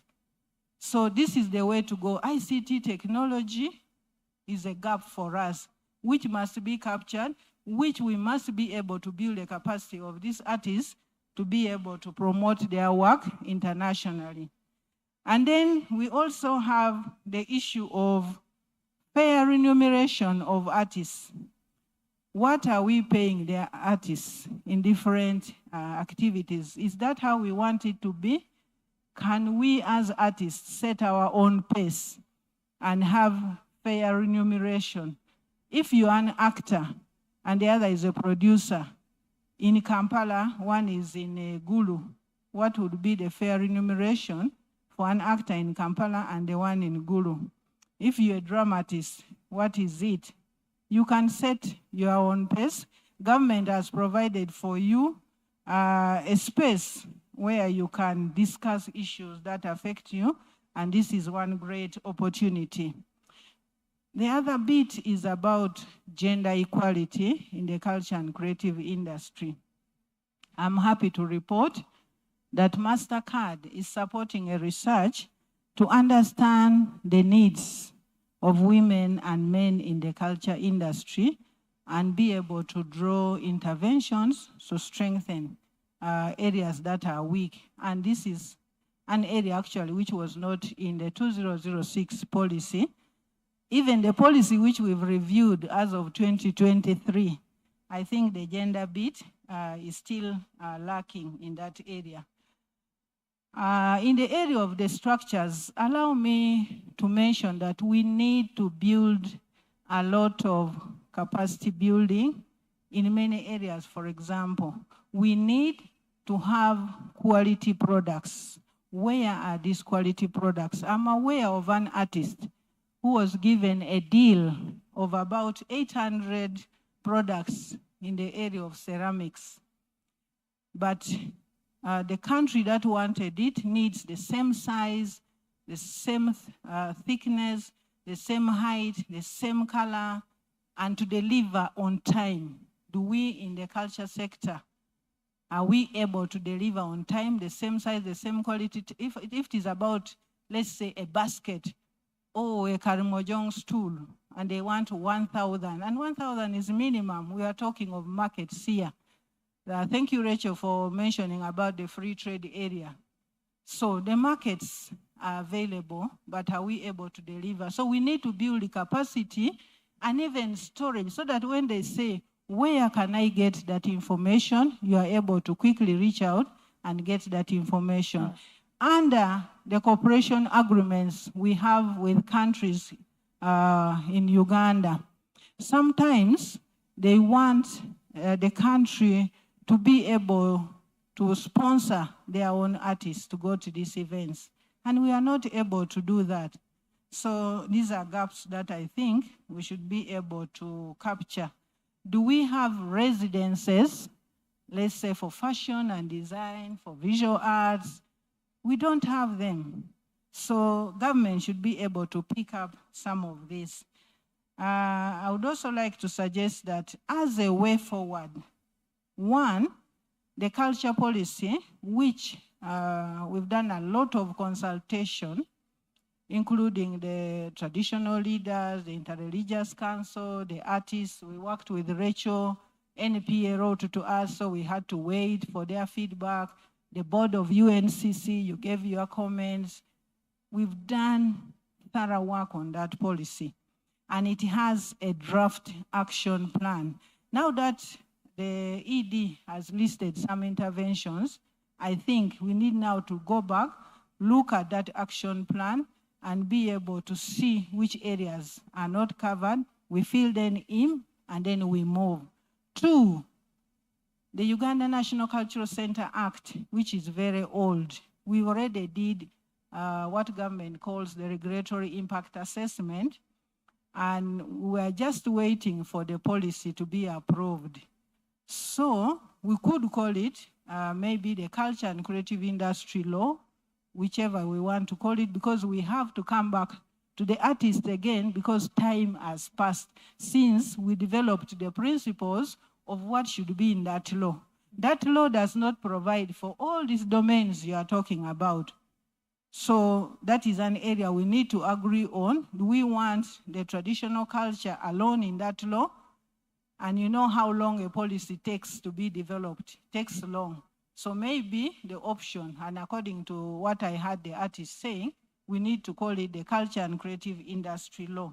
Right. So these principles are following the policy. Then most importantly, the multi-sectoral coordination mechanism. We agree with your ED and Magola.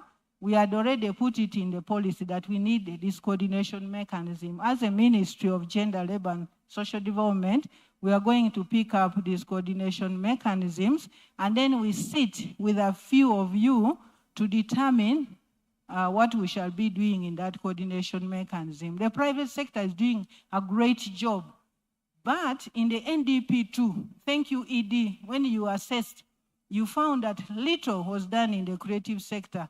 But secondly, you highlighted that many of the government agencies were working in silos. And so you recommended that we should work together with government, private sector, CSOs, so that we deliver as one. So when you look at what the private sector is doing, what the CSO are doing, and even what government is doing in all these other government agencies, we can be able to show the great work we are doing in terms of income, in terms of employment, in terms of linkages. And this sector is about, I think, the second in terms of linkages in this country. Right. So that coordination mechanism would help us to be able to address some of the issues that we are saying need to be improved in the area of policy and the legal framework. Thank you so much, Mr. Mlondo. Thank you very much, Mama Julian. If you notice, for the people who are at home, please join the conversation online using the hashtag Creative Economy UG. Would like to hear your thoughts. Mama Juliana talked about the inability of some of our artists to go abroad. You go to ask for a visa, then they ask you, how sure are we you will come back? What kind of nonsense is that? Where is the French embassy? Are you here? Yeah, je m'appelle acceptant. Mwangana. Siribasonywa. But you know, you have the catalog, you see the billboards, some of you have even come to the concerts because you once came here as tourists first. Then you relocated to Uganda to work, but you refuse to give someone a visa. Yeah? Bebe Kurba.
what are we taking to the market that does not exist there? If we are going to take what exists there, if we are going to go to France or to invite French people to eat French fries, or sometimes French flies, then we have lost the possibility of competition. So,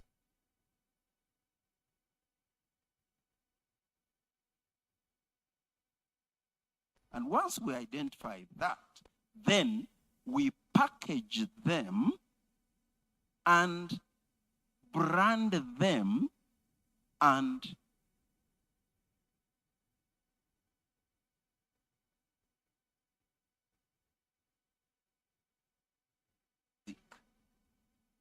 that is indigenous here, and what makes it different are the rhythmic patterns. Every people here, if you play music, the young man who was playing here, the moment he brought the Chiganda beat, everybody knew that was from Buganda. So the rhythmic patterns of the Acholi are not the same rhythmic patterns as those of the Banyankore or the Bagishu. And therefore, if we want our music to go and compete, we must have that DNA that comes only from here. That's point one. Two, once we know that DNA, we need to educate, to learn it. This was always taught in homes. The children lived with their ancestors, and so at the fireplace, that was the classroom. Today, children don't even live with their parents. At age 3, they go to nursery school. So there is no more link between that which was kept for centuries and the current generation. Therefore, we must put these DNA characteristics in the school's curriculums. Teach them from nursery to primary, to secondary, to university. I was waiting for Chaze to refuse to come on stage when the MC, I hope you don't cut me off, when the MC said, I give you 10 minutes to be reading the paper, meanwhile, let Chaze play. That was the biggest disrespect for the artist. You be reading, let him fill the gap.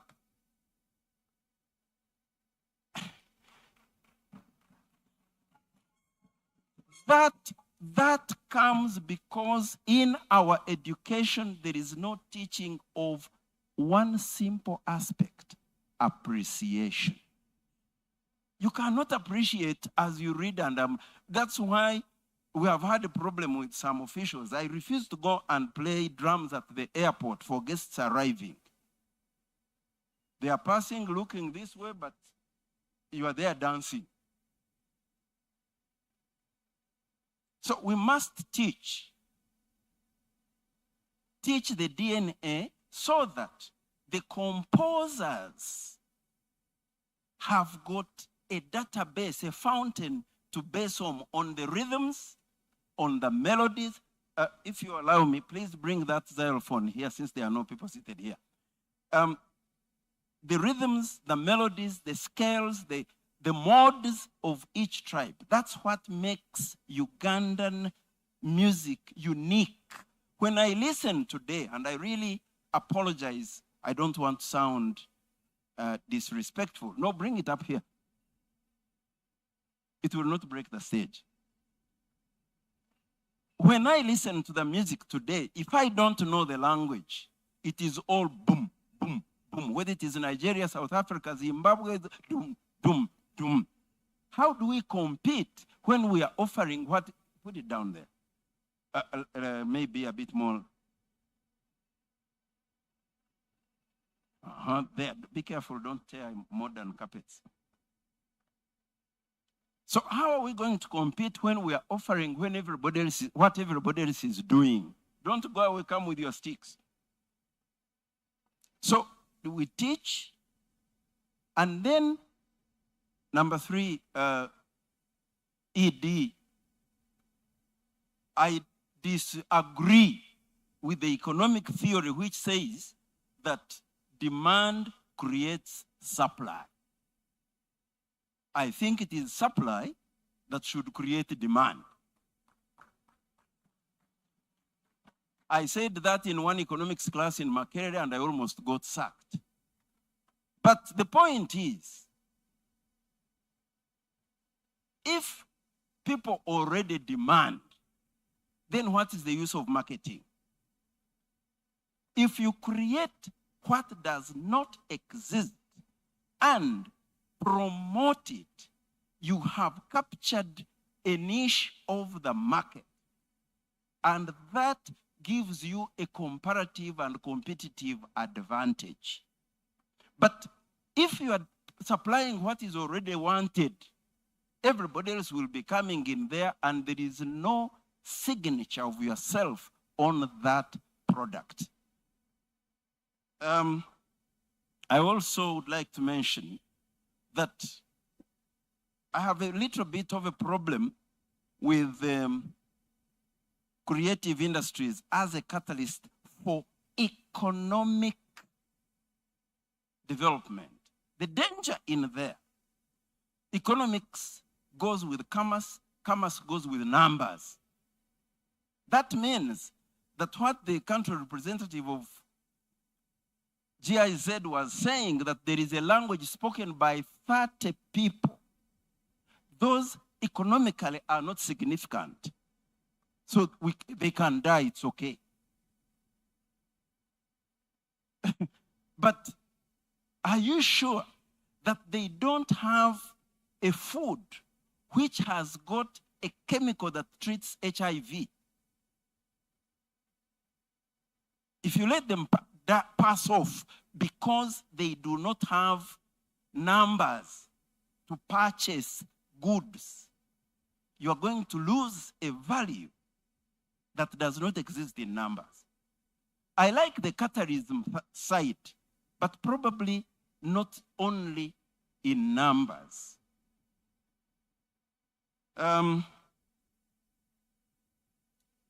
Before I ask these people to demonstrate what I wanted, the director talked about the private sector.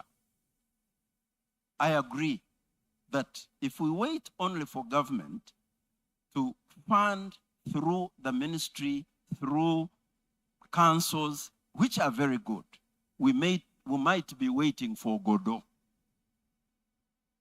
Those of you who have read that play.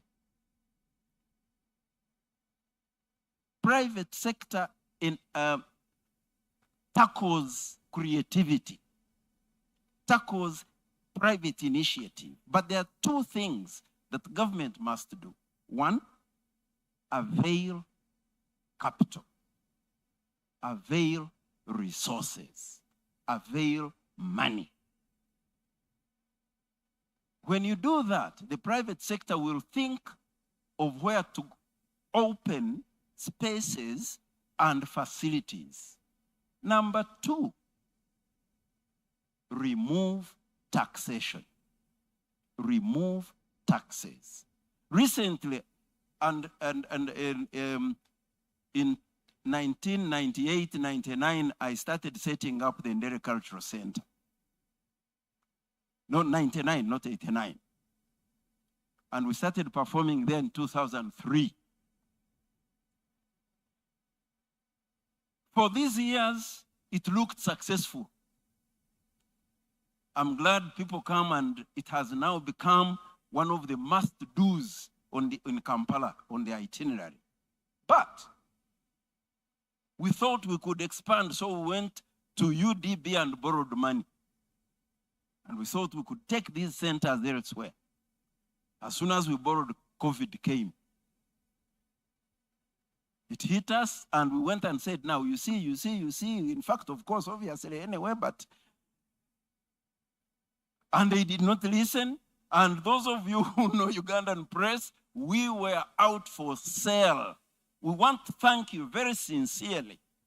Honorable Minister, all of you got up and said, this is a national asset.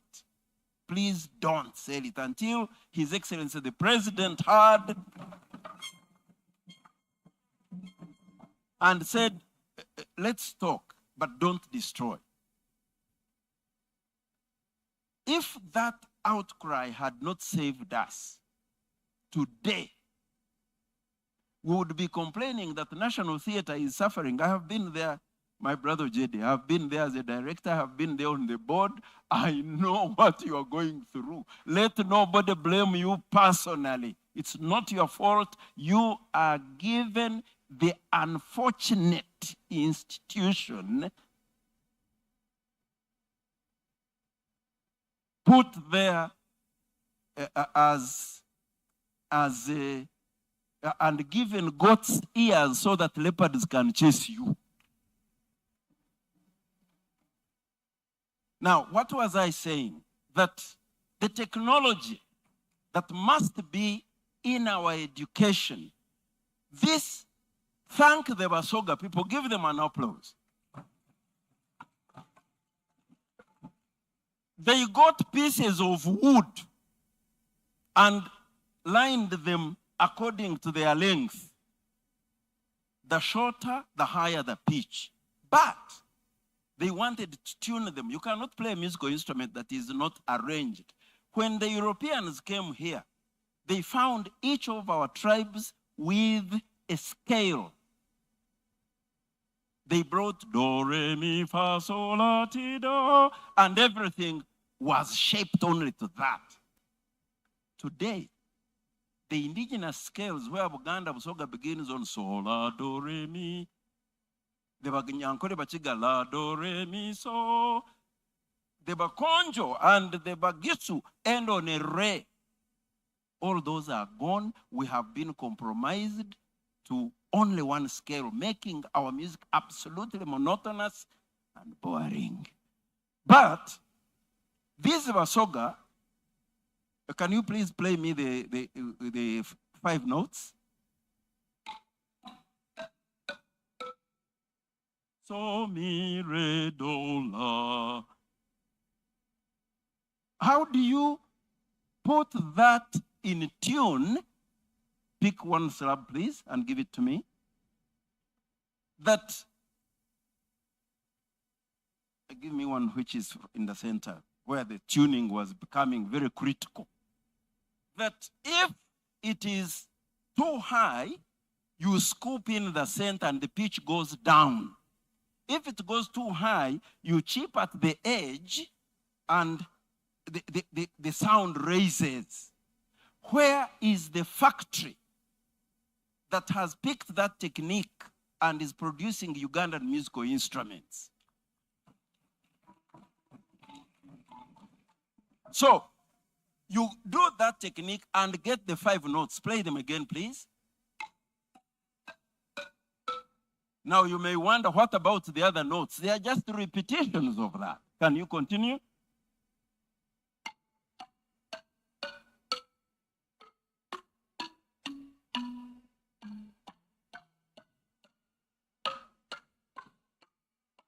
Each one is omuko. Each 5 notes. So he can play them in parallels, the first and the 6th.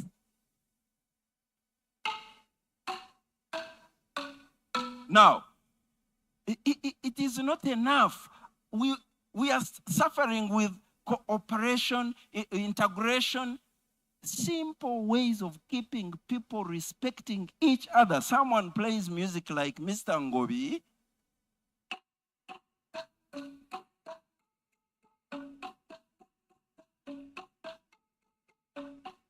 And I'm saying this for 2 reasons. 1, teach the cooperation, but 2, to re-examine how we are approaching the legal copyright system.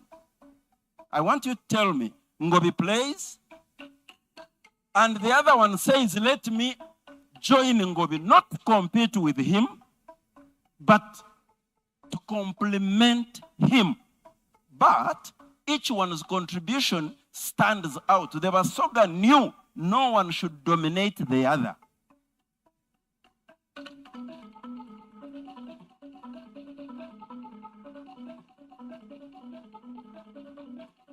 They are all playing, they are all hard.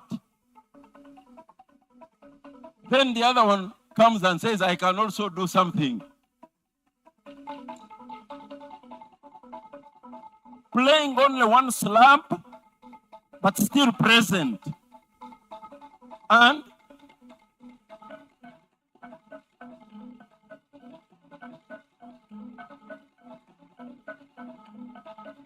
the senior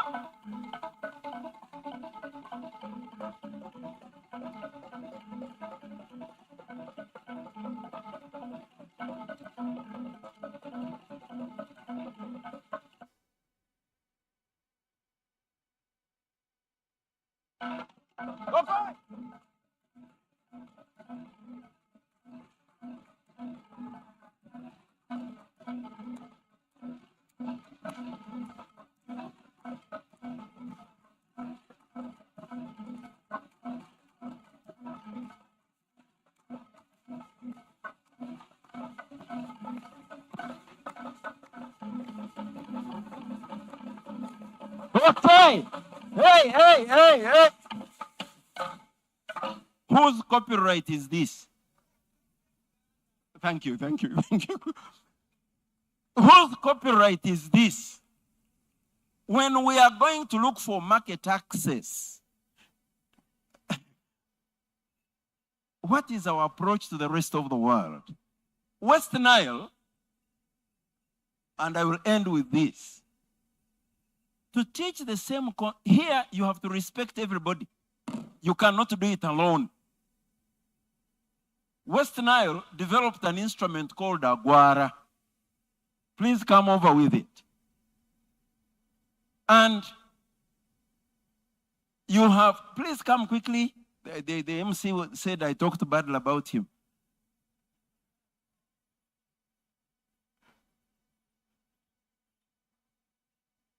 Who is blowing number one? Come this side. So, you have a long tune. Can you please sing one of the tunes?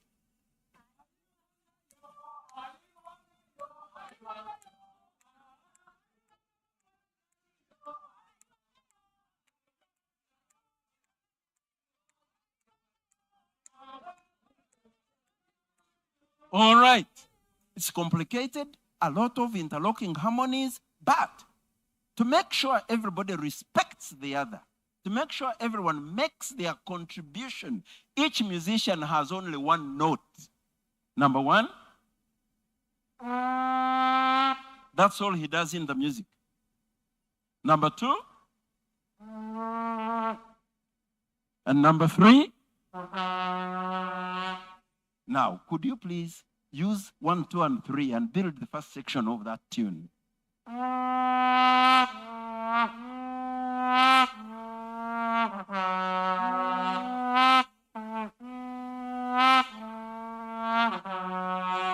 And number 4. Okay. Hey, sir. We have other people. And number 5.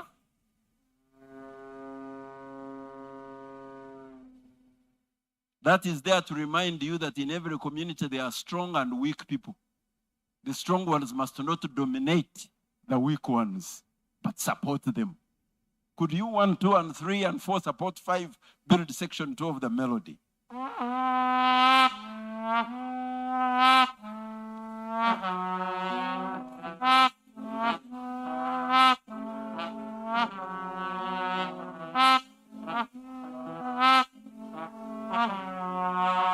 Number 6, 7, and finally the longest of all, It's not your size that matters. Huh? Now, all of them will build the tune together, each one blowing one note to show how much we need each other. The African society depended on this cooperation and collaboration. Which subject is still teaching that in our schools?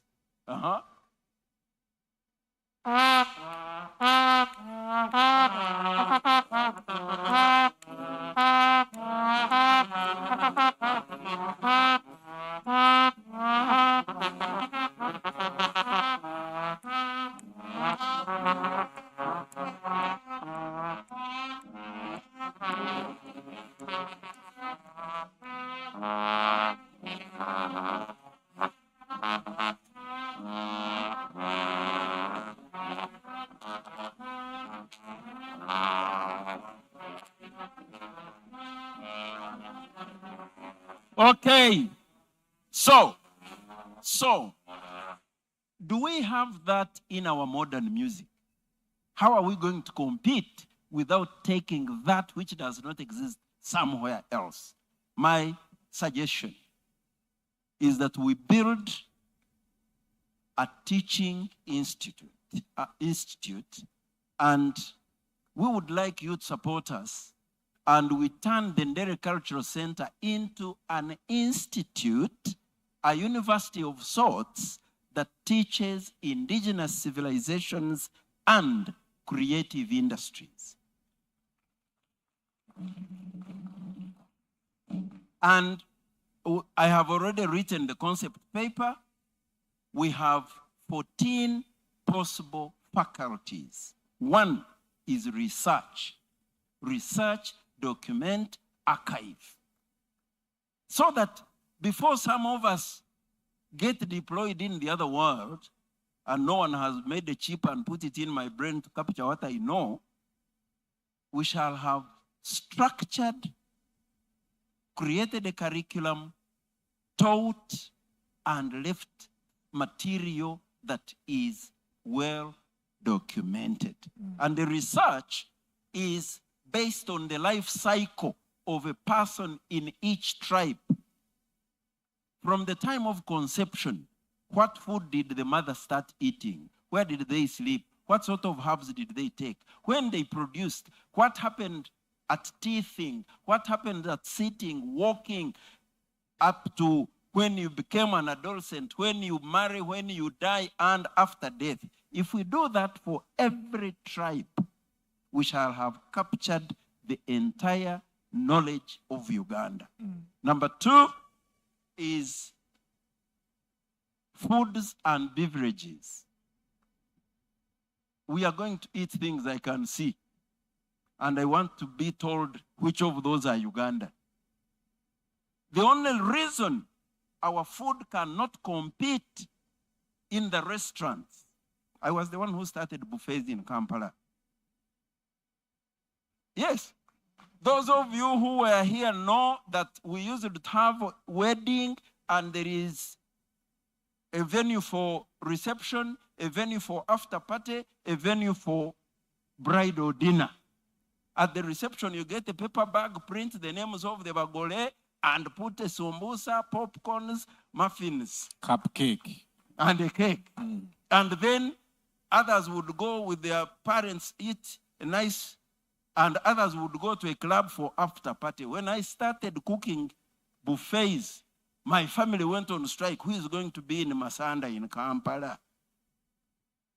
So our food cannot compete because of two factors. One, you cannot prepare Ugandan food in the time that the client has in a restaurant. You want to prepare matoke, 6 hours. Now, if you cook for 6 hours, do I wait as a client? If you cook thinking I'm coming, what do you do with it? Number two, for a restaurant to succeed, the food must be the portion that the client has asked for. You cannot cook entamu, but there is no way you are going to cook matoke only for one and mash it. There must be technology that will prepare our food in the time the client wants, in the portions. Otherwise, the French fries, did I say flies? Will outcompete the food. Of course, number 3 on that food issue is presentation. How many young people here can take a girl out to make a proposal and you take them to eat emlokonyi? And you bring them lokonyi, and the girl has to dig in, and then you kneel down and say, will you marry me? Why? The other faculty, the other faculty is music and dance, where this analysis, this anatomy will be properly studied, documented, and taught. Yeah. The other one is stories that will make our TV, our theater, our film industry, not as if there were no heroes. We are known Spider-Man. As if Chibuko Mumbari. Our languages will be the other one, and linguistics. In my language, my village is called Itojo. Which letter in the 26 letters of the English alphabet is J? So the next one is architectural science. Next is the crafts that are useful in homes. What we are selling as crafts used to be our home utensils. Cosmetology and beauty, festivals, festivities, and banquets. Then communication using the arts, development education, or what people call development theater, a living museum, and African business analysis. I'm sorry I've taken too long, but I think if we do that, we shall have access to the market. To the market. Thank you. Thank you, sir. An interesting way to bring out the message. So I want to, it's now 5:30, right? I need to wrap this up, okay? So 2 minutes. Ndere, you help me play out the speaker, yeah? Are you together? Yeah? Yeah, so since you are responsible for taking time, you stay and play. You sit there. You'll play out the speakers. That's fair, eh? Okay. Okay, so he's talked about access to markets. We need to differentiate. Why are we taking the same thing that the rest of the world has, the differentiator? So I want to hear from Mr. Batamze. Where are you? Mr. Batamze. Where? Mr. Batamze, let me find you there. We don't have money to create. Yeah? We don't have money. How do we get financing?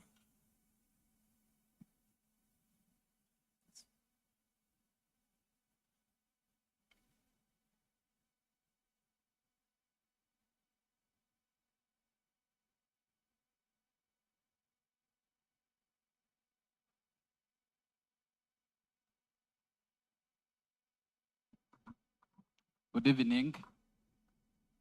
All protocol observed. My name is Charles Batambuze, and I'm the Vice Chairman of the National Culture Forum. In Gulu, somehow I was responsible for money, giving artists money that were there. So the choice of topic for me is very interesting. I'd like to thank NPA for inviting me to be part of this important panel. I represent the National Culture Forum, the umbrella body for private sector associations and federations in Uganda's culture and creative industry. We are a creation of the National Culture Policy of 2006. I think the people at that time wanted government to have better engagement with the artists. So the National Culture Forum was included in that policy. I'd like to take the opportunity to introduce the guys that I work with. Jaja Ragadi is our chairman. The other board members, please stand up for recognition. This is a very important day for us. Hannington Bujingo. That is Mariam Ndagire right there. Emma Carlos is our executive secretary, but he's enjoying a meal at the back. We are a membership-based organization, and I would like to request all our members to please stand up for recognition.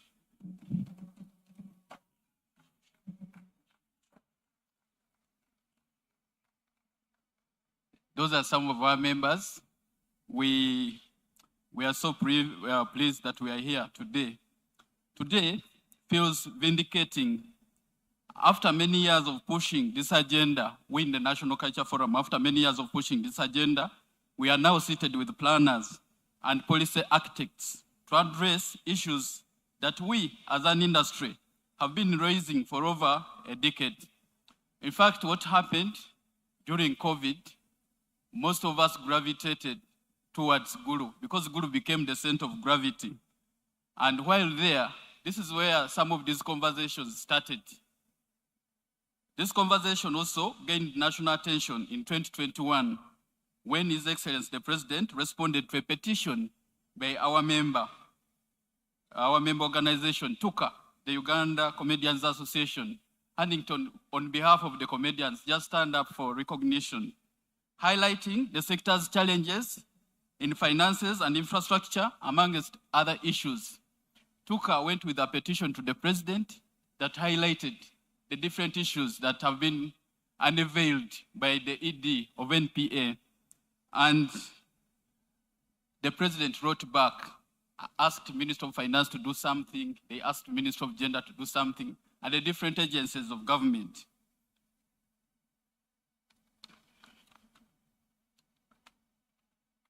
I was invited to speak on the issue of infrastructure and financing for Uganda's creative industries. We noted then, and it remains true, that the creative sector is marginalized, a non-funded priority, as we heard earlier, despite our tangible contributions to GDP, employment, and youth skilling. Last year, when the Minister of Finance read the budget, he said, people in the creative industry, don't worry, we have taken care of your interests. So we had it to look at the budget to see if there was a line for us. And unfortunately, there wasn't. That time, we forgave the minister, but we didn't forget. This year, when the budget framework paper was published for the first time, we went to study what is in the budget framework paper for us. This was after realizing that actually the creative sector had been included in the National Development Plan 4. On first publication, this is what we found out. One, the Ministry of Education provided for the creative industry, and for them they said they were going to license 10 talent institutions, institutions that teach the arts, but also sports, remember. So that was good. At least we recognize that, and we are happy that finally also the Minister of Education is recognizing us. Then there was something on the Minister of Science, that Minister of Science and Technology.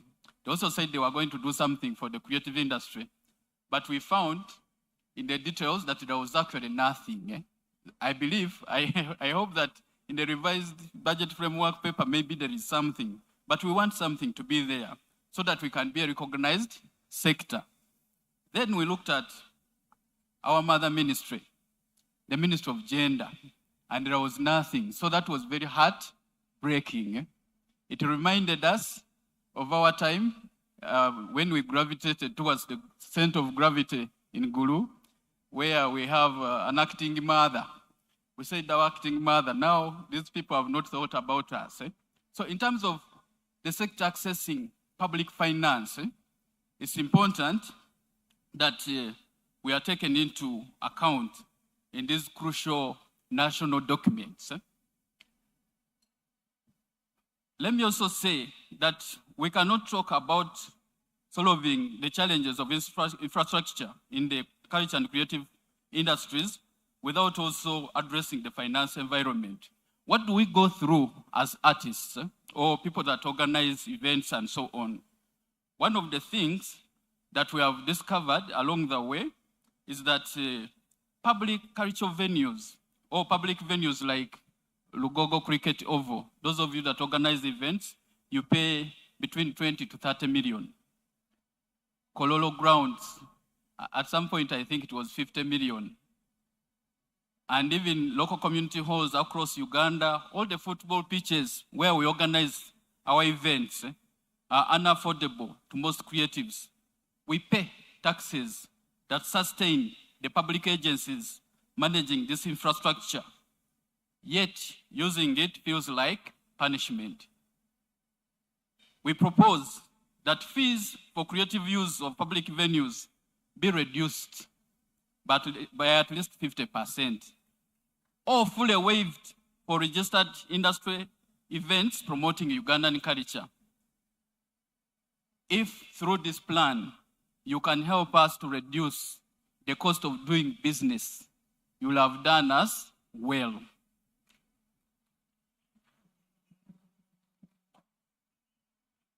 Now, the disappearance of cultural infrastructure. In the early 2000s, Uganda had over 200 privately run cinemas and theaters across the country. Today, most of these places actually have become churches. It's a good thing, but we have lost. We have lost as an industry. What are the reasons? One, the costs of operating these places continued to grow. The cost of electricity, the cost, ground rent for the local authorities, and so many other costs associated with running these places. Two, there was no public investment. Facilities, you know that you can write to this ministry and you're able to get a rescue package. We are happy that finally something was done for Ndere because the whole country was shocked that Ndere Center was going. And most likely, that place probably, they would have turned it into a shopping mall, because that is the most popular thing that investors do with such places. So lack of business rescue facilities for creative enterprises.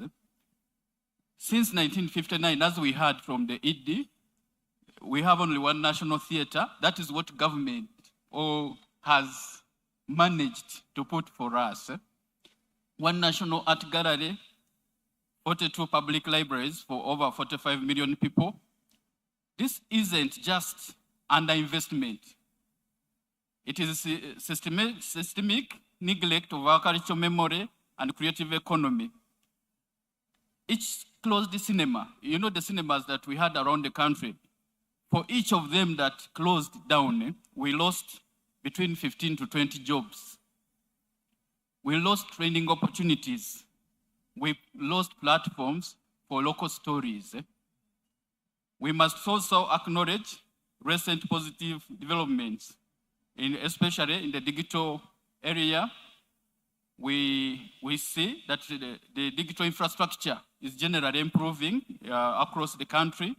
We also see that more Ugandans now own smart devices, you know, smartphones, iPads, and all the other gadgets that people own. We also notice internet access is broader and other costs are falling. Those are positive things. This means more access to content, a major win for creators and consumers. However, monetization remains a serious challenge. Without a functioning payment ecosystems, creators are unable to earn fairly. We have this example that in Uganda here, we don't have access to international payment, some of the international payment gateways. For example, PayPal. If you are going to be paid via PayPal, and we are selling our music, our art, all these other products that we create abroad, we are selling them abroad, but we can't access the money. And If you want to be paid, you have to look for somebody who has a bank account in Kenya. So you pay them a commission for accessing your money from Kenya, or somebody in the UK or US. That's how we have lost value for what we create. We believe, we hope that this policy can address that issue so that when we sell, we get our money paid in full, that we're able to access all types of international payment gateways. And that brings me to another issue concerning the digital environment. The way we create, consume, disseminate, and all sorts of things with the creative products has changed. In the past, we used to have shops such as Kasiukira. In the book sector, we have bookshops. We used to have video libraries where we would go to rent libraries. Videos for watching at home.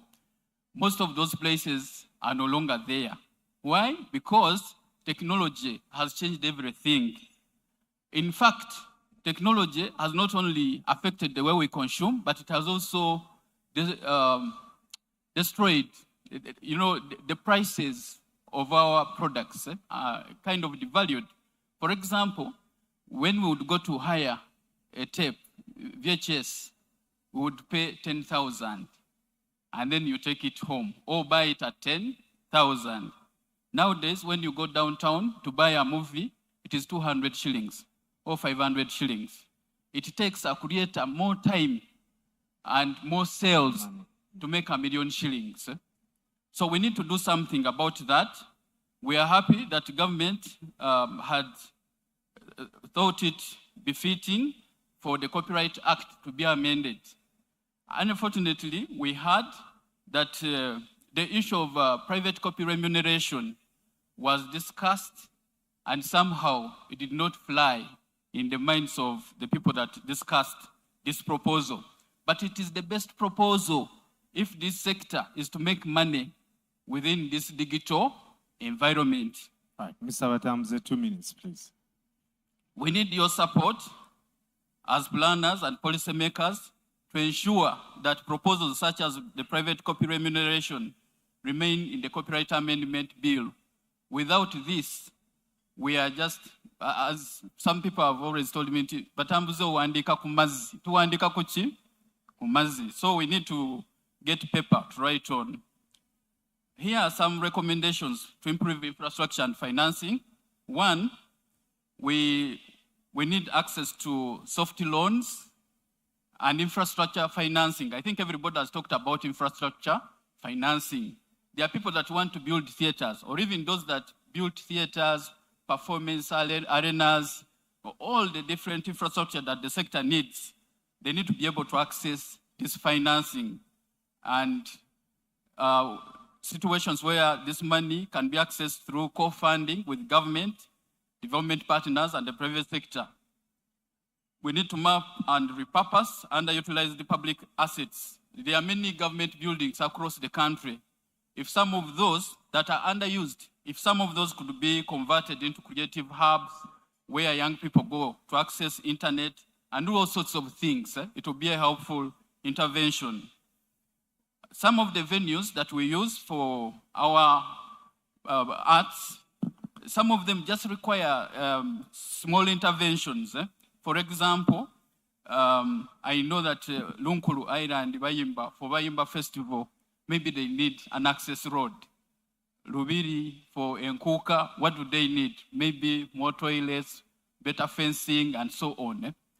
The Nyege venue in Jinja, accommodation, because the people sleep in tents, but some people don't want to sleep in tents.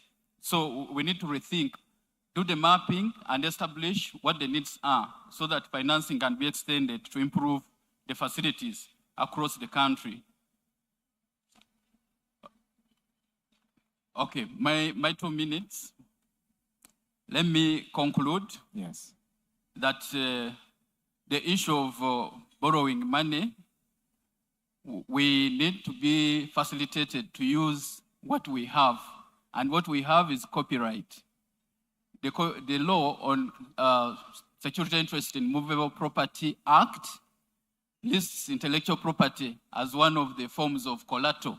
So if I have written my book or I have sung my song, I should be enabled to use the copyright in that song so that I can access financing. We have proposed that government banks can begin the process. Microfinance Support Center, please give us some facilities where we can use copyright. UDP, please give us some facilities where we can use copyright. All the other banks, DFCU, Post Bank, Housing Finance. So government, if you want this law of SIMPA to work in the interest of artists, urge your banks to start facilities that can accept copyright as collateral. Then these people will not cry about capital because they have the copyright, but the banks ask for land titles and all these other forms of collateral, which is difficult. I know that some of our ladies, for instance, Mariam, we encourage them to go for the GROW loans, but they were unable to access those loans. And yet they needed to create better products. They needed to do so many things that would have changed the industry. So if by way of this policy, we can improve the way we access money, it will be a great help. Okay. Finally, we are not asking for charity. Those days are over. We are asking for strategic inclusion of Uganda's culture and creative industries in national development frameworks. And the actions that we want in there should be actions that take us to another level. Fund us with intentionality. I know that government has been just reactive. The funding has been reactive. So when the artists rise up and whatever, then some billion is thrown somewhere. When the artists do this and whatever, some 5 billion comes. That is not intentional. That does not develop the sector. So fund us with intentionality. Build for us with the cultural pride. Invest in us as a sector of the future, of now and the future. Let us stop reacting and start building. The future of Uganda's creative economy depends on what we plan today for God and my country. All right. I think the musicians have a formula. Mwechangamu ne baba wa. Abafiri mu mwechange. If we all just say no more music, no more films, so that the country is gloomy and sad. And we see. So 5 minutes. I also want to hear from UCC. I want to hear from our friends who traveled from Fort Porto. Mr. Ragweri will also speak to us. But I want to go around the room quickly. 5 minutes. You put your hand up. You say what you do and your comment. Yeah?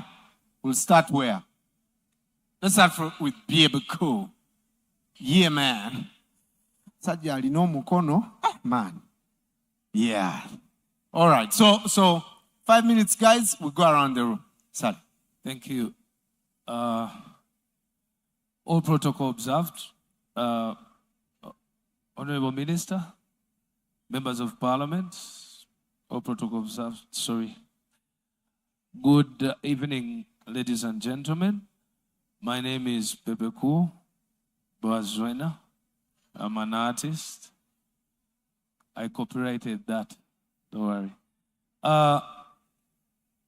Thank you so much, ED, for the good work that you have done. And I won't only thank the ED, but I'll thank everyone who has been in this journey. And still, I believe the journey continues to identify the missing gaps and then find solutions for the sector. I have been part of it, and I'm proud to say that I will continue. I had forgotten that this event was today. Forgive my unsmart putting on t-shirt issues. That's not the problem. The problem is what I bring with me today. I think 3 things that I would love the ED during the planning session to add. The first most important thing that I discussed with my colleagues throughout the last 2 years has been what they call the TREP. Honorable Minister and ED, I think you understand best what TREP is. Tax Register Expansion Program. Why am I bringing in the TREP? I'm bringing this in because it is so crucial for us to discuss reality. The reality is 99.9% of all governments will only care for a sector if they identify where they make money. Am I right or wrong? That's the truth. No matter what do we have anybody from the Ministry of Finance here? That should have been the first table in the front. Because that's where our biggest problem is. If they don't identify where they make money, they're just going to make us write papers and papers every day. But I know what government does when they notice that there's missing money that belongs to them. They run. Today the president is pushing URA to collect money. It is so important that whatever we do, we help them to identify where they can get money from our sector. I remember when they introduced TREP. TREP is Tax Register Expansion Program. They added these people in that TREP. KCCA, URA, local government, and URSB. I think if we add a table of our sector in the TREP, they are going to identify exactly where they can get the money from our sector. I know the people who are in charge of this will pick this interest. But Honorable Minister, I think you need to look into, they need to look into the TREP, see how our table can be. I'll give you a simple explanation on this. If you're coming in to hire, or you want to do an event, or you want to build a hotel, let me use a hotel. If you want to build a hotel, all hotels use music. Before you get a license, or before you get your plan approved by the KCCA, why doesn't that table of KCCA ask you for the license from UPRS? Because definitely you're going to use music in your hotel. Or why doesn't the UNRA, before they do license you for any event, why don't they just ask you for the receipt from UPRS? Because you're definitely going to use music. That's just one domain I'm talking about. And I'm sure with the TREP, all the 9 domains would be found.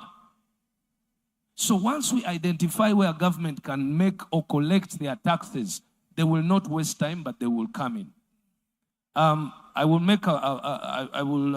put down the document because we have identified those spaces, and then I will deliver it to the ED.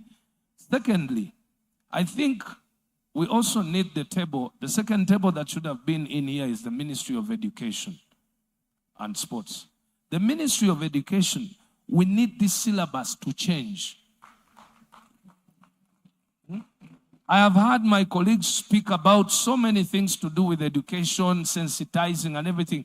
But the point is, the sector can employ even those who are not considered bright in subjects that we are studying. In this country, in this world, there's no single government that can avail even 40% of jobs for its population. But this sector can solve the problems of the government when it comes to job creation by allowing young people to develop their talents, identify and develop their talents from primary 1. Right. And how is that done?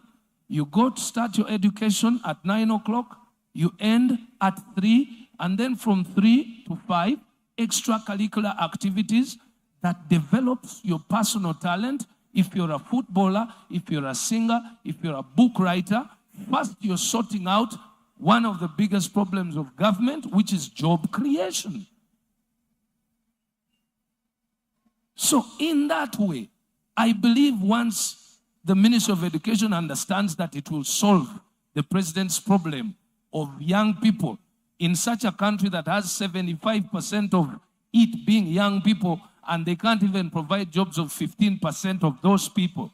I believe in 15 years, if the curriculum is changed to that sector, we will have more sports people, we'll have more people drawing pictures, we'll have more singers, we'll have more people who can benefit from their copyright. Right. So I will also include that. I know the MC is ready. I just wanted to make sure that I pass these tangible solutions to you. And then, of course, I would like to also add that you need to put more emphasis on the diagnosis. This diagnosis should be focused 50% in the digital space, because that's where the world is going. That's where the world is. That is where the world is, and that's where it is going. I'll give you a simple explanation. We are being taxed musically, but if you know the truth about YouTube, Uganda is really among the least paid when it comes to how much we are being paid. But if government is paying the 18% on the other side, then you use the same steps to negotiate for better pay online. On these platforms. These are some of the simplest things that can help you identify where money can come from. Let me not be like the rest of my fellow speakers. Let me be humble enough, because I know all of us have ideas. I will be able to hand in my paper to the Planning Authority. Thank you so much, ladies and gentlemen. Thank you, Moses Sally. You've heard. We saw our neighbors invite executives of these platforms to their countries. One of them even was in New York and walked to the office and said, Wewe, watch away. So instead of shutting down these platforms, please enable us. It's just that we are not earning money. That's why we are abusing you on TikTok. Some of you fear to say these things. We have people in government here. The reason why some of us are abusing you on TikTok is because you are not making the platforms profitable. You are investing in clamping TikTok. Invest in paying us. When we are paid, we won't care about you. But when we have money, we won't care. You people, I don't know about you, but for me, njagala sente. Second opinion, please keep it short. Hello, everyone. My name is Sharon from Uganda Tailors Association. It's a very wonderful presentation made by the ED and the honorable speakers. You're very much welcome. We thank you so much for what you've given the insights in. But as I coming from Uganda Tailors Association, you're smartly dressed, by the way. Thank you. And we're dressed by a tailor, you know. Everybody here around, nobody's naked. Clap your hands, at least for that. And what I'm trying to say here, we're looking at the quality in Uganda. Yes, many of them have been trained from different institutions, but it's a theoretical part of it. We need the practicalness. We have CPA for accountants. We have LDC for lawyers, but we don't have any for the tailoring sector. Who's going to be able to specify that this is coming from this certified person, that the license is coming from this person? We are able to identify that the quality you're producing cannot go further to Uganda to make sure that we are embarrassed. And more of it, when we write to letters, mind you, in February we had the World Tailors Day. We wrote letters to ministries and line ministries, and the reply came after the event. Hey. Yep, yeah.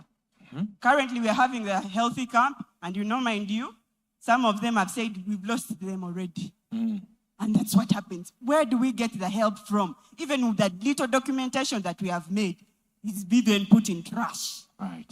Now, we need a voice that is going to help us to peruse through. We're trying our best. But where is the best now going? Right. Thank you so much. Thank you. So if I hear you properly, issues on quality control, but also in government, who do we come to receive some of these things? Okay. Okay. Sorry? Who? Fina. Masanyalaze. Ono ye light. Thank you very Masanyalaze, much. keep it short. You stay here. Masanyalaze, keep it short. This is the first. Masanyalaze, where are you going?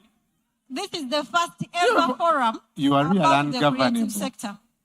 I have to stand still so Masanyalaze that alagawo. everybody looks at me and listens to me. Naye Not banna. so. Yes, the first. Ekikulu temufugika. Kyekizibu kyammwe. Kati. Kale. Oba kano kaganja. Kale. Naye bannange. Masanyalaze. Oze kunyambako. Mm. Banange, God is good. And all the time. Masanyalaze, 5 minutes. Yeah, I've utilized the second. Okay, give her this, please. Thank you very much. Obugalu banange, the creatives. I'm so humbled to be on this platform. I greet you all in the name of Jesus. Special thanks to NPA. You've done it for the first time. You've done it for the creative sector. In my observations in regards to this document, I observed something on page 70, page 68. Page 70 talked about strengthening the institutions. Let me hope this is the first and recognizable forum whereby we're going to start implementing. You know, Ugandans are good at organizing meetings, retreats, what? We need implementation, hands-on for the creative sector.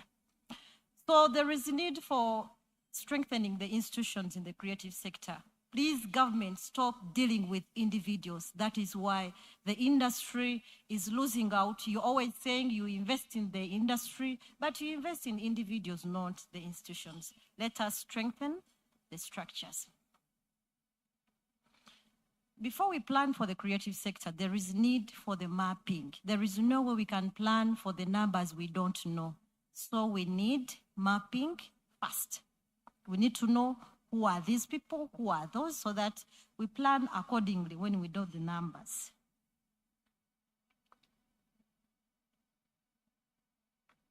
We looked at the IP, intellectual property. Mr. Batambuze, you talked about the intellectual property as in financial institutions recognizing intellectual property. They can't recognize intellectual property when SIMPO has not yet been activated in Parliament. So this act has to be activated in Parliament. Our industry is very broad and it employs a lot of youths, but it is not documented. The creative industry has not been documented for future reference. So in regards to budgeting, we need to look into documenting the culture and creative industry for the future generation. Right. Last but not the least, we thank NPA for this initiative, but then I advise NPA to carry out more stakeholder engagements for broader discussions because, as Mr. Ranjezi talked about it, we really needed some good time on this because it is the first and we are in a rush. But we are very, very humbled that at least something has been captured. But then we need to have more and more engagements with the creative sector. Yeah. And then one other problem that we have identified.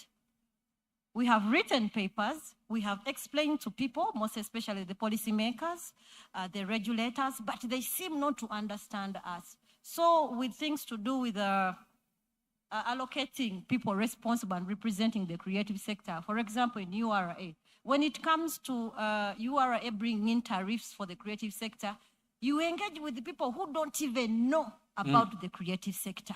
So I'm informing the government that there are so many people in the creative sector who have gone to school, they have books, and they are ready to go into those seats to do the right thing. To explain. Otherwise, we are dealing with people who don't want to know, and they feel they are not supposed to know, but they are there to do policies for us. So we need people in institutions who understand the culture and creative sector. I submit Aha. for board and my country. Wonderful. That's a good point.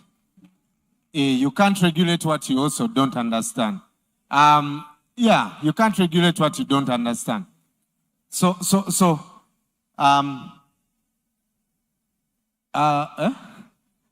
Which constituency is she going for? Maybe we should send her. So I see hands around. But people, 2 minutes. Honorable Minister, please forgive me. I'm requesting that you give us some time because you need to hear our heart. It addresses the core challenge we have that politicians don't understand us. They brand us as Vayaye. We are Vayaye. Yet we are very brilliant people. Please stand up, say your name quickly and your thoughts. All honorable ministers present, the ED, everyone, good evening. My name is, fine, thank you. My name is Businja Priscilla. I'm a fashion designer with a brand, 2 brands, Prissy B and Maitu, which is really new. And I'm also here to represent Fatuma Asha. So many of the points I had have been spoken, but I'm going to talk about education as well. Honorable Minister, Fatuma Asha is an international fashion designer from Uganda. Right? Am I correct? Yes. She has showcased in Paris. Where? So we are doing our go ahead. Okay. With the issue of education, Bebe Cool has talked about it. She has also mentioned we need to, like me, I'm going to be the case study. I knew I wanted to become a fashion designer right from 5 years old, where I would watch this on UBC. That was French models and everything. And I knew, but I also knew that my parents can't go for such a thing. I knew that my dad would allow if it was on degree level. But we don't have such in Uganda. We didn't have technical fashion schools because maybe this was not considered in that time. So I studied and made plans with myself that let me do a degree, which I was not interested in, but just to make my parents happy. And then after work and sponsor myself for fashion school. Yeah. Luckily enough, when I graduated from the university, Fatuma Asha had started up Tessie Fashion School. I know many of you don't know about it, but it is breeding very many good designers in the world. Right. So you should make more of such schools, but also support these schools. Right. Because they don't have many facilities to help designers make it to the way they would have made it. Yeah, so that is it basically. And also sensitizing our parents. Many children are struggling in school, hence going into things like drug, because the depression they have because they can't pursue what they really want. Since our parents don't consider the creative world as something prestigious and actually very prestigious to be a creative. So consider us in the education sector. Thank you very much. Consider us. Okay.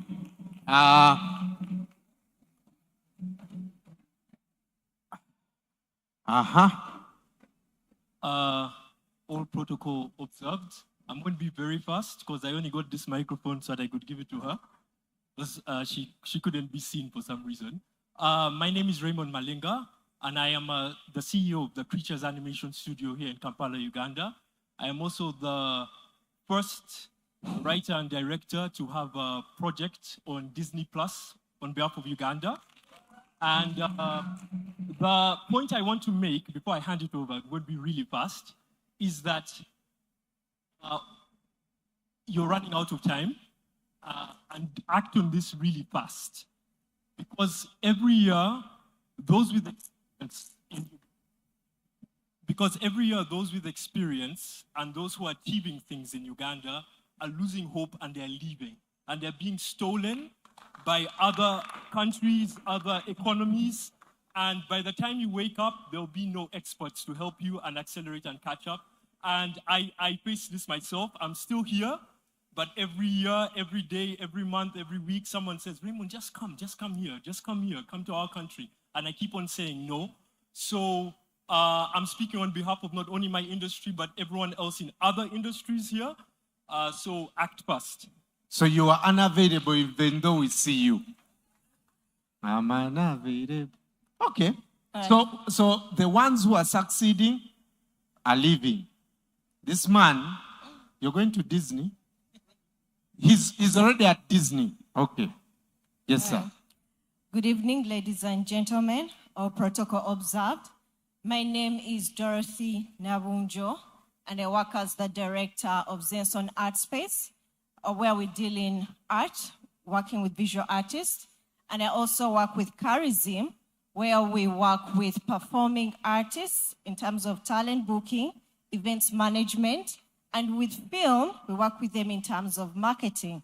So I have interacted with the different forms of art. And I'm speaking on the side of the business, whereby UCC is in the house, UNCC, do we have police? For events managers, I don't know if we have events managers in here. Putting on an event, it has really become very expensive. I was talking to my colleagues next to me that, to hire Serena to do an event, you need to pay 30 million. To hire hockey grounds, you need to pay 30 million. UCC introduced where we need to get permits. And I was like, wait, I had it on the news and it's been enforced. Who was consulted? And then you have to go to police. My question, who's helping with the people who are working to promote the creatives to earn the money that you are talking about to be able to make it possible? You're making our work very difficult and expensive. URA is going to come in here. Those in events, we have fillers. So you have your seat fillers. It looks full. And they are expecting you to pay the 18% of the entire room. Like they said, who do we get to negotiate with? So that's a question that I'm taking back to the ED. You've done a very good presentation, but now the implementation and making sure that we have a conducive environment that you talked about for us to do business so that the creatives can thrive. Thank you. Thank you very much. It's expensive. So what I hear you, NPA we are capturing, it's just expensive to earn the money. Okay, 1, 2, 3, each of you has 2 minutes. Please. Balamusiza basebo ne bannyabo. Amanya gange nze nziza Laura. Dukanya kampani gye bayita Mama Kachai. Kachai akawooma. Tufumba chai ku mikolo naye kachai kaffe kali akewaka ka Mama Kachai. Kati nga tetunaba kunenya government, institution, policy makers. Let us start from ourselves. Are we consuming our own cultures? Are we consuming our own products? Are we consuming our own creatives? Let me give you a simple example. Nze nkola ku mikolo. Ne ogenda ku mukolo gw'okwanjula omusajja muna Uganda, omugole omukyala muna Uganda. Ne bambala engoye z'aba Nigeria. Fuluma okusooka lugoye lw'aba Nigeria. Fuluma okwokubiri bambala ng'abayindi. Badia, tuyina Gomez, tuyina emishanana, tuyina ebitenje. Bino ebintu byonna byaffe. Kakati oli agenze n'asoma fashion. Naye ate design z'akola zonna azijja eri azireeta eno. Naye tuyina magomesi gaffe wano, tuyina ebitenje. I'm a parent. Naye ogenda ku speech days z'abaana, n'olaba nze we nakuliranga mu primary nga tuzina amaganda, tuzina amateeso, tuzina amageso, tuzina amasoga during culture days. Naye kate ennyimba abaana ze bazinirako. Siganye tuyina abayimbi baffe abaamu. Naye we need to train these children nga bakyali bato. Nze ndi mufumbira naye ndowooza muyira njogera Luganda. Nze bazadde bange tebanjigiriza olufumbira. Naye maama wange mufumbira from Kisoro, taata wange mufumbira Musoro.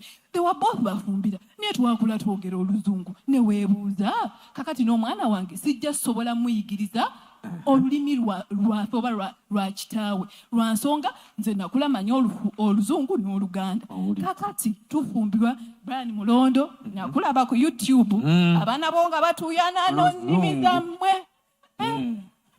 naye kyokoze kyabwerere Omumerika ye ngenda kujjako omuzindaalo kale maama Kacaayi tokikola tudde ku mulala omwana kyankoze ono answazizza nnyo. Thank you so much. Yes, your comment. All protocol observed. My submission and recommendation could be, now we are into a world of cloud computing, where everything should be digital. As this gentleman said or talked about knowledge, we should form a way where we can get this knowledge digitized under one enterprise so that anybody elsewhere can access it and have time. Secondly, is setting up a wage for this industry or creative. If an artist is doing a dress at 10,000, for instance, somebody else is willing to do the same at 5K or 2K. Talk about us MCs. I'm from House of MCs Uganda under NCF. We refuse some gigs whereby you are underpaid, maybe 100,000 or 500,000. But there is somebody willing to do it even at free charge. What do we do about that? Kindly include it. Thank you. All right, there has to be a uniform charge. I want to go this side. So, if you are saying, guys, if you are repeating something that has been said before, don't put up your hand. Okay? I will switch you off if you are repeating what has been said. So Legacy, get ready. The moment I say mujeko, please. Thank you so much, MC. Good evening, ladies and gentlemen. My name is Amanda Goa. I come representing the Africa Creators Alliance, as well as the Interior Designers Association of Uganda. So let me start with the Africa Creators Alliance. I think we should start just looking at Uganda, because we need to look at it from how the creative economy is participating regionally and how it's participating as well on the continent. So there's so many interventions that are in place, that are able to empower the creative industries here. I just don't think we are aware, and I don't think that we're taking advantage of them.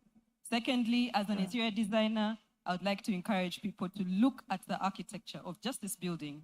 It was actually designed by a Ugandan architect. I don't know if you guys know that, but yeah. And he tried. Look at the culture aspect over there, he tried. So what I want to encourage people is that when you're also building your houses, look at the cultural influence that we have and try to incorporate that in your designs. We're ready for that. Okay. Thank you. Okay, so I'm going to take only, listen, I'm going to take only 2 ladies and 2 gentlemen. Yeah? Please. Thank you very much. Protocol observed. My name is Nadia Wilberforce, an educationist. The following are some of the recommendations. Number 1, the creative industry should engage in content that promotes positive discipline, moral ethics, worker, exposure, academics, and religious values. 2, ensure professionalism and the certifying of personnel in creative industry. 3, to involve legal team and members of parliament to promote the interests of people in the creative industry. I kindly request the following should be addressed in the creative industry to correct the perception by public. Number 1, most of our members using drugs, alcoholism, and smoking. Number 2, to address criminal gangs and acts connected to creative industry, most especially musicians, you should be exemplary because you inspire many of our younger generation. Number 3, unpleasing language used while making comedy, even other plays. I kindly request for positive kind of work you present. The other issue is also the indecent dressing among some of our members. We kind of need to address these issues so that we win our public display. So that we win the public, okay? Yes. Lastly, to continue regulating the industries. Thank you very much. Okay, some in-house. 3 people to go. Thank you. Thank you. My name is Elizabeth Babazi, and here I represent the Uganda Visual Artists and Designers Association. My submission and observation today is that we need to be intentional on the inclusion of artists who are persons with disabilities. An observation in this particular room today, I think we underscored on that terribly. And we do have a population of over 5.5 million people who are persons with disabilities. And because of the amazing ability of the arts to offer psychosocial support and inclusion, many of those are in the creative space. So we need to be more intentional on that. That's a good point. Inclusion, very good point. Thank you so much. My name is Nat Sanze Sarah, and I'm here representing the Margaret Trowell School of Industrial and Fine Arts, Makerere University. Protocol observed. And this is to call upon the Ministry of Education. I call upon the ED, thank you so much for your submission, to get the Ministry of Education on board. There is a stigma of science versus the arts. There is no way sustainability of this industry is going to be achieved if that is not reversed. Kindly reverse it, get into the media, put it on TV, promote art. Even the scientists began with arts, creation and innovation. And unless you play, you will never discover. But all games and everything is through the touch, creation and play. It is not tubes and chemicals. No, even the scientists began with the app. So I call upon ED, please, get the Ministry of Education on board, get into the TVs and erase that picture such that we sell again. All your children are going to survive in the creative industry, not in the sciences. Absolutely. Thank you. Hey, that's a very powerful point. If you have, the president, dissing us on national platforms, that we are not a priority, I think that is where the beginning is, right? If you have a leaders think that the arts is not as important as, I think that's a valid point. Okay, I want to wrap this up. I want to hear from 2 people before the Honorable comes. Number 1, UCC. Ruth.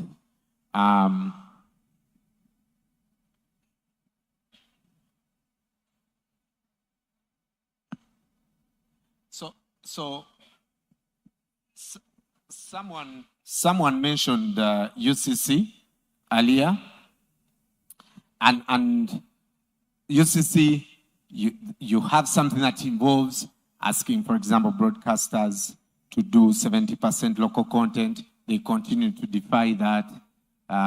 What are we doing about that?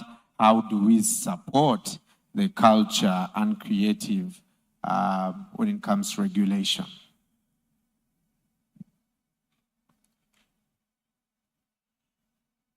Good evening, everyone. All protocol observed.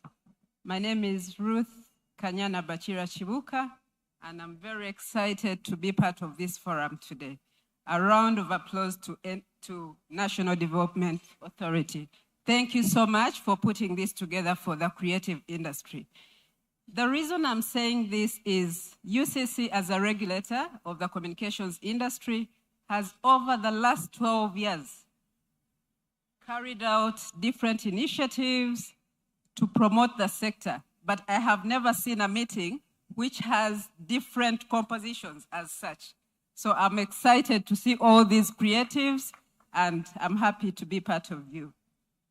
Now, going to what Mr. Mlondo is talking about, people have said a lot of things about regulation, and I also appreciate that all the speakers that have been here have actually made it very clear that every sector, for you to expand, for you to develop, you must be known to government. You must be having a clear map. And as such, UCC will come in place as a regulator, but at the tail end. So I want to just explain what UCC does for those of us that are not very familiar with it. We regulate the communication sector, which include telephony, broadcasting, film industry, especially the exhibition and distribution platforms, and postal and courier as such. Now, in 2013, there was a big shift in the regulation of communication, which brought two big agencies together, and one was the Uganda Communications Commission then, and what they called the Broadcasting Council then. So the two bodies merged and they became Uganda Communications Commission, which is now governed under the Uganda Communications Act 2013. That is why the name is old, but the act is new. But also, what did that bring for the creative industry? While the mandate was there for regulating the sector, it was largely under the Broadcasting Council, which was governed by the Electronic Media Act. But like many other agencies of government, sometimes you have the mandate, but you do not have a lot of capacity to do what you're given to do. But the merger of the two organizations created a platform majorly for the film industry, really, I'll be specific, for the audiovisual industry. And what UCC did in 2014, we looked at our mandate and we also took a study to see what is on ground for Uganda. Do we just go in the field to regulate the sector that does not exist, or do we start by creating this sector? So as such, UCC invited the Nigerian Film, Video and Censorship Board, which carried on a research here in 2014. I would be happy to share with NDPF. I think it would be very helpful to also show the findings that we found out. And they identified what most of us have been highlighting here. And from their findings, they were able to give recommendations on what they think could make the audiovisual industry thrive in Uganda. One of the findings was a fragmented regulations, and I've heard many people have talked about it. So the creative industry is one of those sectors that is in different agencies, and for now, I think everyone is working under that. Of course, it's in Ministry of Gender, Ministry of ICT, Copyrights, Media Council, the different agencies. Each one has their part to play. Now, in the chain, UCC comes at the end, at the exhibition end. But as I have mentioned, we had to look at what do we need to do to make sure that this industry thrives. Now, what were the key challenges that were identified in the industry? The first challenge was lack of professionalism or capacity building for the industry. Most of the content creators are self-made. As you can hear, it is a talent. So they are self-made, and as such, like most of them are advocating for education, you would find that people are mixed up and they are doing lots of things. They are directing, they are acting, and they are producing their own content. So skills development was one of the key challenges that was identified. Two, there was no infrastructure for developing the sector. Infrastructure meaning studios for developing content, marketing platforms where people would take their content, very clear structure where someone knows that when I create content, where do I take it first? What is the clear chain of the ecosystem? like the ED has mentioned, that when I create my content, it should go to cinema, it should go to broadcasting, and it should go to the community. Then thirdly, there was a big challenge of funding. So, which I think most of the challenges I'm highlighting, most of them still exist anyway. And finally, without mentioning everything, there's an issue of piracy. Piracy that is beyond control, maybe, because piracy exists in many countries, but it's at least controlled. But for Uganda, it was seemingly very high. And what did UCC decide to start with? We decided as a commission through our management that the commission will tackle each of those areas. And we started by skills development program. From 2013, I can proudly mention that the commission has skilled over 8,500 content creators in different aspects of directing, producing, acting, script writing, all this in the name of ensuring that we create professionalism for the industry. We also introduced what the MC is trying to talk about, the local content quotas. So the local content quotas, 70% was introduced on all free-to-air television stations in Uganda, and this was aimed at creating a platform or market for our local content in Uganda. But definitely we must realize that quotas are achieved progressively. It is not something you introduce in 1 year and you achieve it in 1 year, because it is two-sided. It has the giving side, which is the demand, and then the supply side. And from that angle, what was UCC seeing in the market and hearing from the broadcasters who we had put the quota on? The broadcasters came out very strongly and said, while you have introduced the 70% quota, there is actually no content that we can put. And to be honest with you, the content was not there in 2013. These stations you see, if you talk to some of these filmmakers, they will tell you that they are hired to make 200 episodes for the TV to be able to run it, because they need consistency. They will not look at 2 episodes and just run the content. So as such, we created what we call the Uganda Film Festival. And part of the reasons I'm here and excited today, I wish my ED was here. When they introduced the Uganda Film Festival, the major aim was to put the local film industry on the spotlight, both locally and internationally, and for both private sector and the government. Right now, I am happy to see that all government agencies are up and about talking about the creative industry. The creative sector, please clap for yourselves. Yeah. This is such a big achievement for the industry. In 2013, we did a research ourselves, and you would not even touch a finger to who is the creative industry in Uganda. But right now, you can proudly identify the different sections of the creative industry, and you can also proudly see that the government agencies have picked it up and they are taking it to the next level, which is what all of us want. Right. In the last minute? Yes, Ruth. Yes. So, finally, but not least, what is UCC doing to ensure that the sector stays stable, and would recommend for NDPF to ensure this sector thrives? One is skills development, and these are the key pillars that UCC has identified and is working with. Skills development for the professionals, marketing and promotion of our content in all aspects, like the lady that just mentioned, Buy Uganda, Build Uganda, and now in all aspects. Infrastructure to attract people to our content. And then funding. UCC has a small program called Content Development Support Program, and this is also just like throwing a stone in an ocean.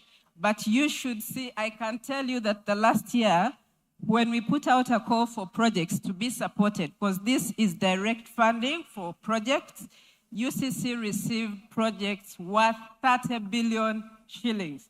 But how much did UCC have? Because UCC actually does not earn from the creative industry, but it just puts a budget to ensure the development of the sector. So with the 5 minutes, I think those are the few highlights I could put out. Thank you, Ruth. Thank you, Ruth. The other day we were in Lira with Ruth doing the regional film festivals, yeah?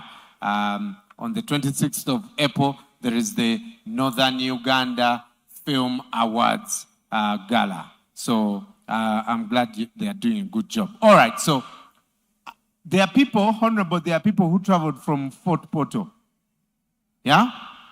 Where are they? So you are the only ones going to speak before the minister speaks. For obvious reasons. Yeah, for obvious reasons, Honorable. Now here, I know she can't leave. So, I want first, who is Arthur? Hey, Honorable, I'm a radio presenter. That's how I know Arthur. Arthur is a celeb in Fort Portal. So, Arthur, you have 1 minute. Then Mr. Stephen Rangweri will also speak. Thank you, Mr. Mlond. Onyekirize ninja kubaza olulimi olwotakwetegereza. I am glad that Honorable Minister is from my place, Minister of Labor and Gender. Ibara lyange mbanyetangabwa Arthur ninyo hostinga for TV. I run for TV.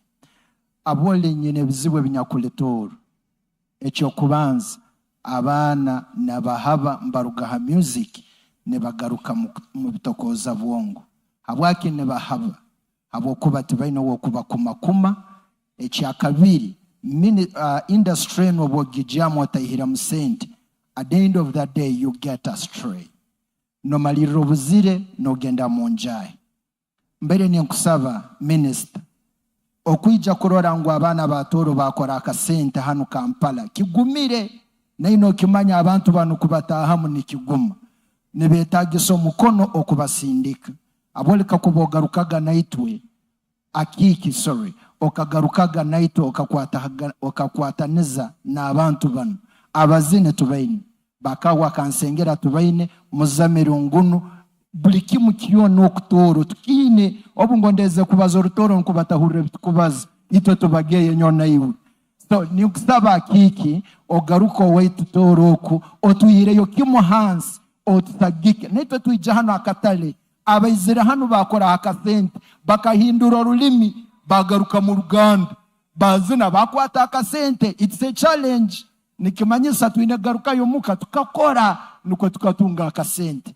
Webale mona kiki. Me have only had the sente.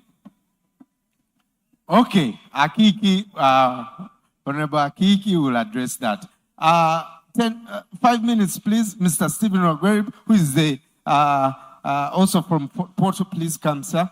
And then the Honorable will also speak to us.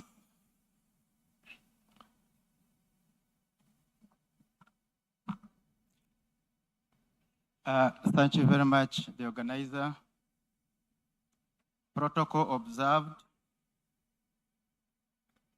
I was invited here as a panelist with a specific topic.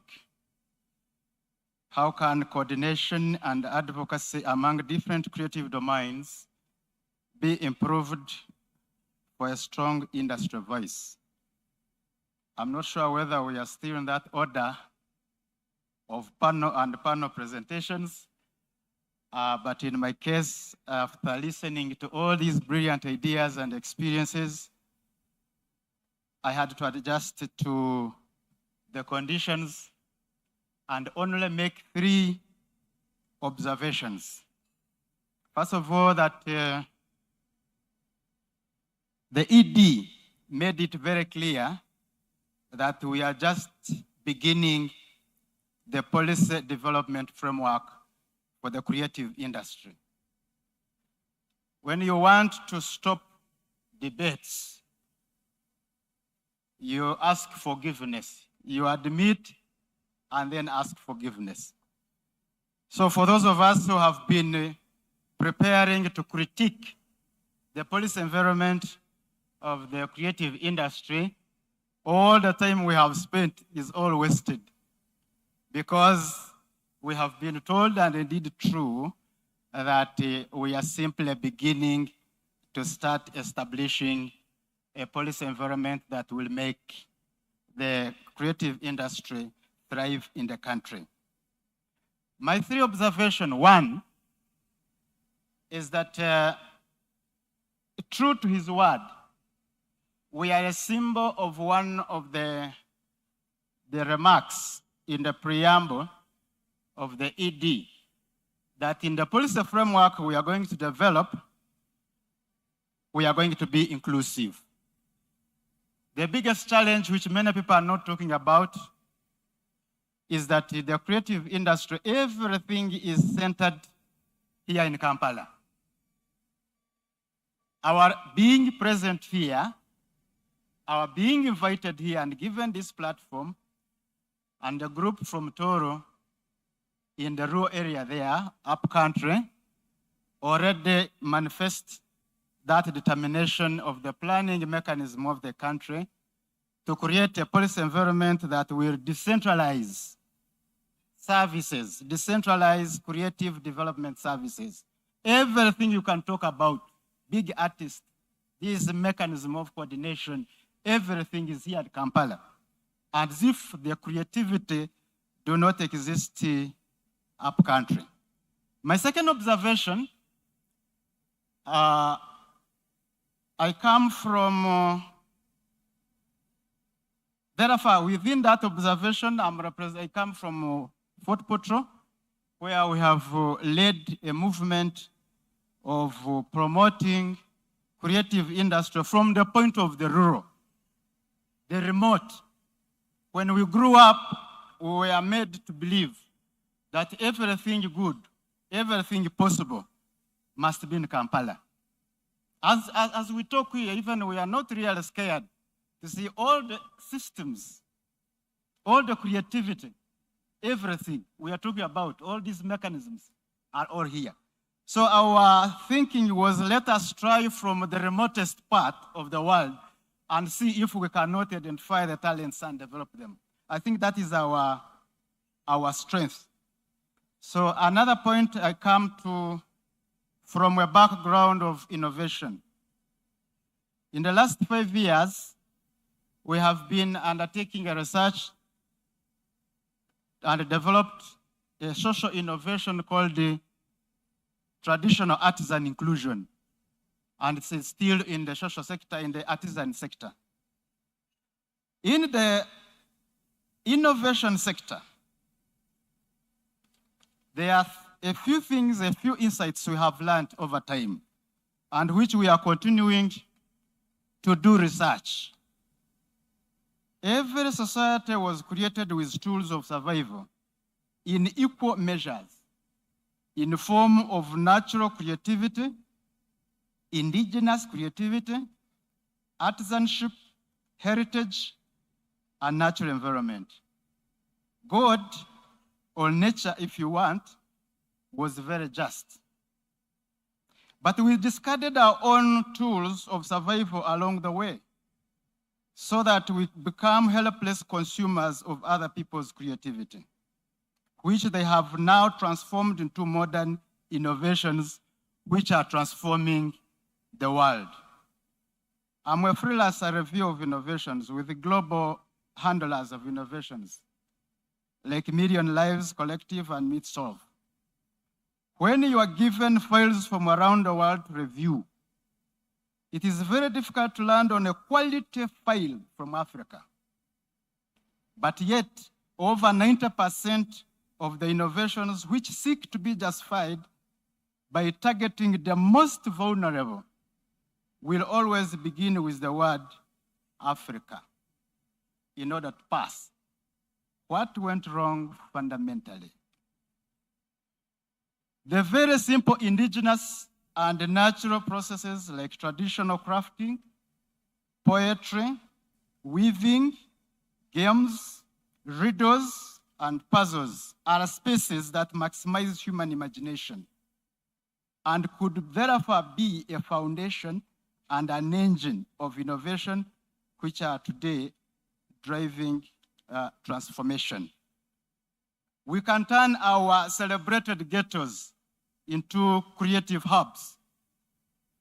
One thing that I have not realized of what we are talking here is that we are talking about creatives in the modern creative domains, which are generally supported globally. You talk of film, you talk of writing books, you talk of design. These domains is because that they are in France, they are in Germany, they are everywhere. And then we also manage here Kampala to organize something. But there is indigenous creativity, which we are not giving attention. Our people before the modern times, they had their creativity, which we have suppressed.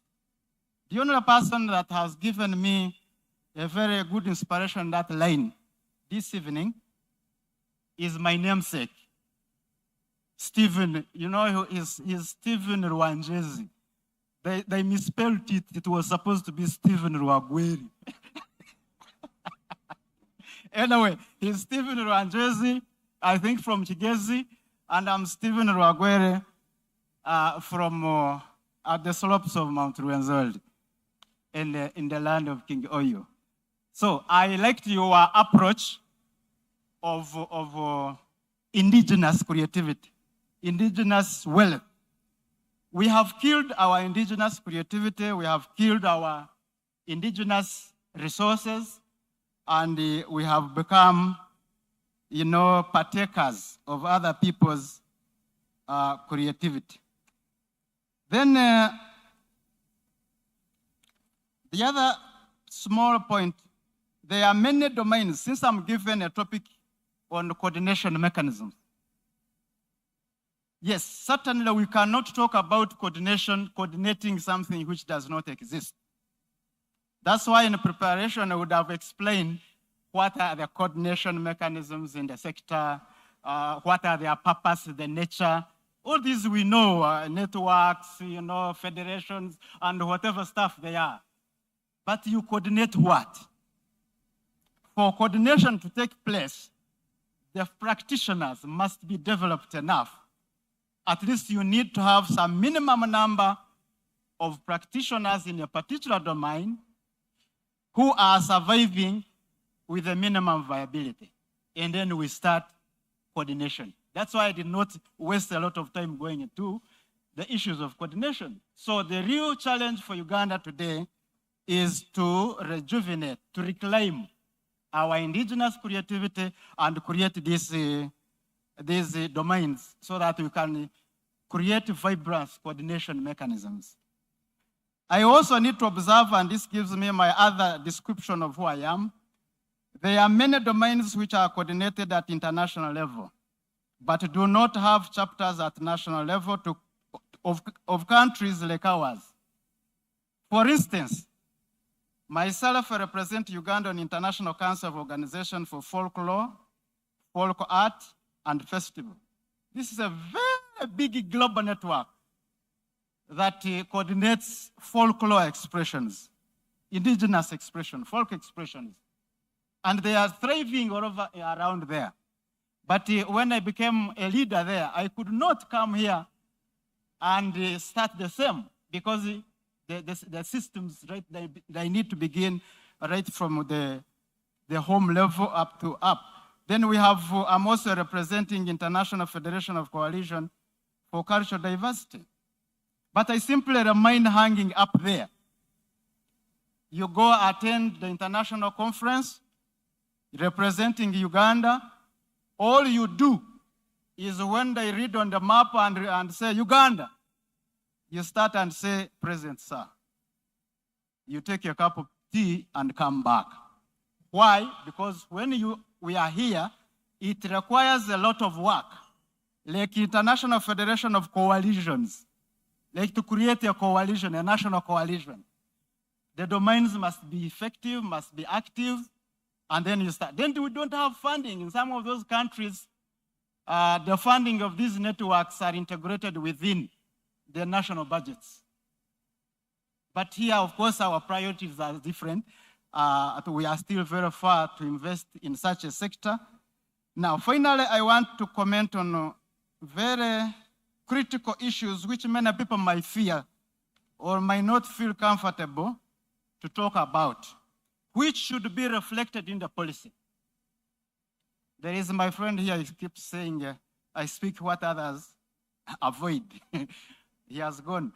Anyway, there are 2 points. One, provide formal professional funding environment for creators. Creativity, imagination, and philosophy do not thrive in the conditions of constant calculation for survival, balancing the equation of daily survival. The policy should cater for a reason, somebody mentioned it, an objective system where creators can access funding. It is disastrous to surrender the talent and creative spirits of the citizens to informal, sporadic, handout-based, and sometimes politically vested forms of funding, because that compromise the creativity of the people, compromise focusing of the creative spirits to the collective aspirations of society. A functioning policy framework should be able to protect the industry and keep it focused to the collective and long-term aspirations of society. As I talk now, I know, all of you know just as I know, that the growth of talent and creativity in Uganda, especially in performing art and content development, is steadily being hijacked and getting aligned to the political trajectory of the country. This is very unhealthy to not only to the strategic direction of the industry, but also the society at large.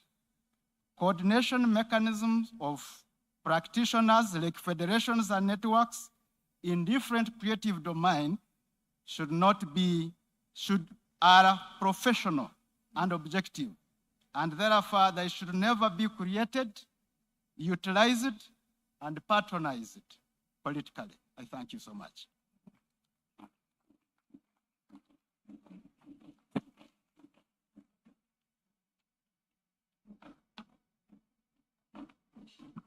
Thank you very much, Mr. Stephen Wagweri. Another round of applause. Thank you.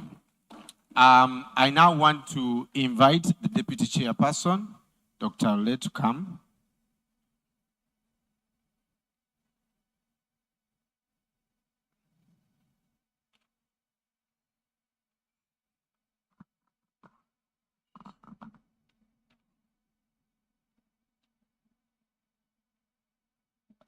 Good evening, ladies and gentlemen. All protocol observed. On behalf of the chairperson and the entire board of the National Planning Authority, I want to thank all participants for having come to this meeting and for also having been part of the process of preparing this paper. In a special way, I want to thank Honorable Magola, who has been with us right from the time when we are scratching to shaping to what you've seen. And I would like to pass on the commitment on behalf of the board that we shall certainly follow up, take up your comments seriously and integrate them into the paper such that we have all views captured in the final document that will be presented to the Presidential Economic Council.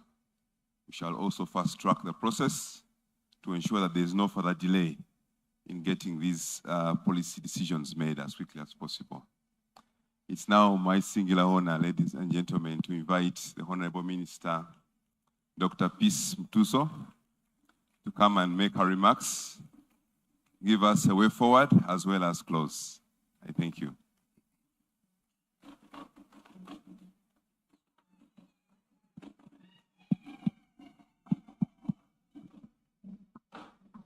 I'll begin with a small song, small verse, because I'm sure everybody is conversant with it. And I'm sure my team from Toro will respond. Titi mutitira. Titi mutitira. Titi mutitira. Oh, titi mutitira.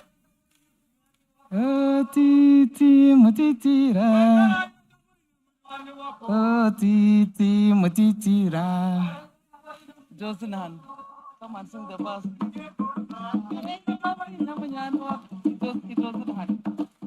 Akatoro nikigonza munywani wako utiti mutitira yakabaine munywani wako akabusongora nikechanga munywani wako titi mutitira karire kabaine akaminisha nikechanga titi mutitira oko titi katitira titi mutitira. Ireka waine munywani wako titi mutitira.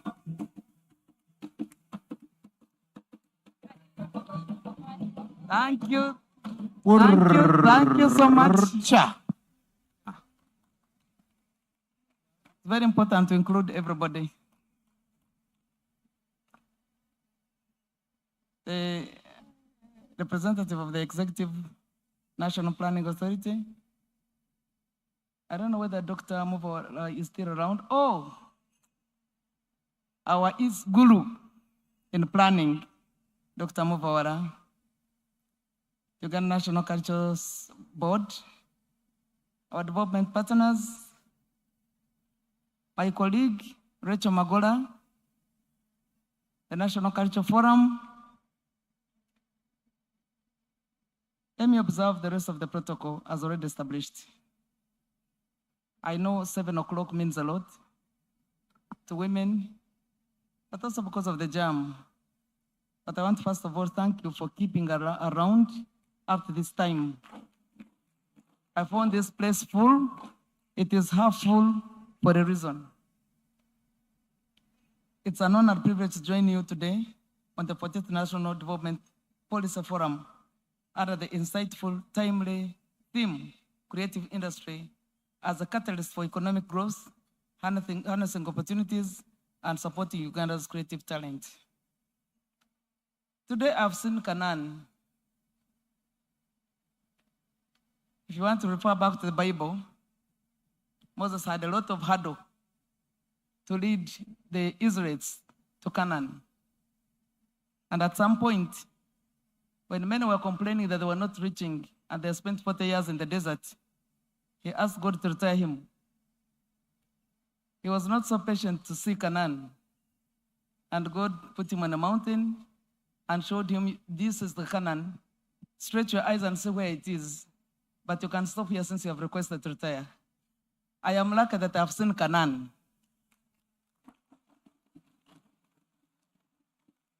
I want to begin by appreciating the Minister of Finance and Planning, Economic Development for recognizing the indispensable role of the creative economy in Uganda. Somebody mentioned whether creativity was an art or a science. I want us to reflect whether creativity is really an art or a science. What is it? In between or a science? It's both. Because there is political science. Why can't there be creative science? If politics has a science, then creativity has a science because it has in-depth understanding. And like Ranjas was putting it here, you could see the design of the Bagisu with a specific science. It took a lot of time to change the perception of the artists from being a free service to a valuable service. Because even in agriculture, I am sure back in the times my brother Movawara was born, or even Dr. Wanjezi, I don't think there was a lot of trade in agricultural products. It was a free service. No wonder up to now, agriculture is contributing merely 1% to the GDP, which is so small. So the creative industry had taken a lot of time to be appreciated because in our cultural setting, everybody was a dancer. Everybody would wake up and weave the baskets and give them out free of charge. Or you'd ask him for his labor to come and contribute and roof your house, and he would walk out with just a meal shared, and it was a free service. So we appreciate where we have come from to a time now when we can celebrate being included in the national budget. So culture and creative industry comprise the production, marketing, distribution of products, services, resulting to human creativity. The creative industry deals with a lot of interplay of various knowledge-based economic services and activities comprising tangible products and intangible intellectual assets with economic and cultural value, creative content, and market objectives. We have had a lot of challenges and we still hold them, but I'm sure we are going to juggle them out, where we have been struggling with many different players in the creative industry that are not stationed in one, maybe ministry or sector. There are those scattered functions in the Ministry of ICT, in the Ministry of Tourism, in the Ministry of Justice and Constitutional Affairs, in the Ministry of Gender. And so that scattered nature does not allow us to appreciate and put ourselves down together and have a formal structure that delivers the creative industry and turn it around into a marketable or profitable venture that is physically quantifiable in monetary terms.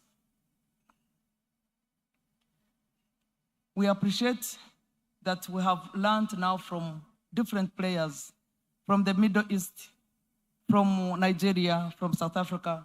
We have appreciated how the creative industry can be turned around to be a marketable, profitable, employable venture. I could feel the ears, I could feel the pain of our creative artists struggling for visas because we had not reorganized the sector so well. And therefore, the countries, the destination countries they would want to go to, people would be speculate whether they are going to disappear there. They do not know how profitable or even how precious it is to be in Uganda. It is so precious to remain here in Uganda and work in Uganda. There was a small TikTok, I think, game or play of somebody who was cautioning Ugandans not to go to Europe. How expensive it is to handle or to stay in Europe. Somebody was using about 4,800 euros just for survival. And so we look at it as a pay here, you'd think this a magnificent pay. But when you go to work in those developed countries, you don't get anything back home. But here, any money you make, you can choose to invest it.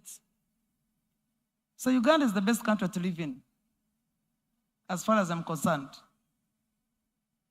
We only need to touch a few areas and reorganize ourselves, and the creative industry is one of them. According to UNESCO, culture and creative industry contributes 3% of the global GDP and employs over 30 million people worldwide. These industries offer not only economic returns, but also social cohesion, national branding, and cultural preservation. In a youthful country like Uganda, where 75% of the total population is under 35, creative sector offers an inclusive and dynamic solution to unemployment and social exclusion. To fully realize transformation of power, Uganda's creative economy, we must take deliberate multi-sectoral steps. Allow me to highlight some of the priorities from the lens of the Ministry of Gender, Labour and Social Development. Today's forum is not just a conversation, it's a call for action. We are now walking the talk. And I want to call upon our development partners to increase their support for creative sector programs, private sector, to invest in Uganda's rich creative potential, and follow policymakers to pass laws and allocate resources that empower our artists, creatives, and cultural entrepreneurs. I want to call upon the youth of Uganda, our poets, our designers, our dancers, our filmmakers, our musicians, storytellers, to rise, to create, and lead in positivity. I think the mindset is one of the issues that really disturb us. The mindset seems to be pulling us back, even when situations are getting normal, even when there are potentials to rise us further. The moderator here mentioned it, that put money, give us money, and we shall not write bad stories about you as politicians. But let's write good stories and see how much money will come. If you write very good stories, everybody will come for you. Because you're adding value to that particular person, you're adding value to the country, you're adding value to yourself. So the best we can do is to turn around the story. I am so excited to report that the government of Uganda has put aside 28 billion shillings to support culture and creative sector, specifically in grants for innovation and revolving fund for 4 region circles and 19 musician associations in the north, south, east, and western Uganda for onward leading to 8 domains. So everybody is included. It's not only the musicians, it is all the 8 domains that we shall be borrowing money, and it is a grant. The grant, even when we borrow it, like we have been borrowing money for the women, it is a small interest that you return back for value for money at all times. We are going to create different creative centers, the cultural centers, in 18 sub-regions, including Toro. You see, they were the first ones to complain that being Toro is being so up-country. So I wanted them to take the message, given that they have traveled all the way from Toro, take the message that we shall create 18 cultural centers in all the sub-regions, so no one is going to be left behind. We are going to review the policies and laws. Honorable Rachel, you spoke very, not eloquently alone, elaboratively, but knowledgeably about where you'd want to see the creative industry in the next 5 years. Being an asset in Parliament, as a legislator, and all the people that talked about the creative industry here. When you hear from Dr. Wanjezi, you don't even think that he's a veterinary doctor. There is a lot of brains, a lot of ideas. And on many occasions in Parliament or even in Cabinet, I would argue that the reason as to why we do not understand the creators or the artists is because their brains are too sharp, they are too fast, they want things done now and here. That when they run very fast ahead of us, we think they have a problem in the head. And yet it is us who have a problem in understanding them. So I hope speed to say. But the regulations we are going to put in place will regulate all of us. Even those with a lot of speed will have to move slowly, but get there in the right time. The institutions do exist, but we need to strengthen them and even expand them. As a minister responsible for culture affairs, I would desire to see the policies reviewed and reviewed quickly. Because there's these policies that will help us to regulate all the other organs. And once we have the regulations, then we'll know where to put the money, to invest the money, and we can even quantify in monetary terms what their outcomes will be. I want to thank our development partners, the National Planning Authority. Thank you so much for making sense of all the things we have been talking about. You may see many times when we talk with the creative industry people here, some of us, they're emotional because they have had a lot of pain for so long. Sometimes you may think they are abusive, and yet they're exploding their emotions. The first time I went to National Theatre, as soon as I was appointed, there was a gentleman called Wisdom. He carpeted me. He thought I would break down. I kept smiling and said, because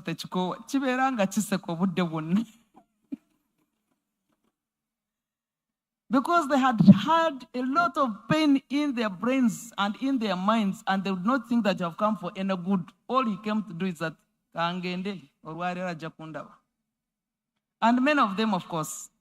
By the end of the day, I wanted to understand him more. I called him to my office, and he gave me all these economics.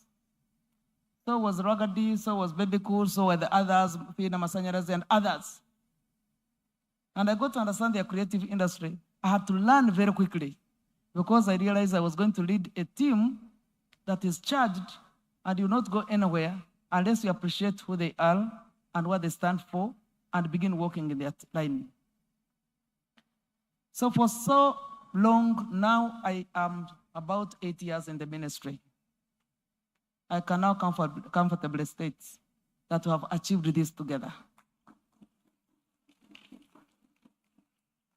So I want to thank you, the stakeholders of the creative industry. I want to thank you, the Parliamentary Forum.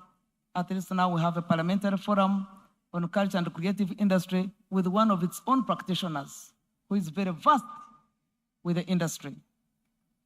The Minister of Justice and Constitutional Affairs, I wouldn't live without thanking General Saleh. And I want you to put hands together for him. He has accommodated us.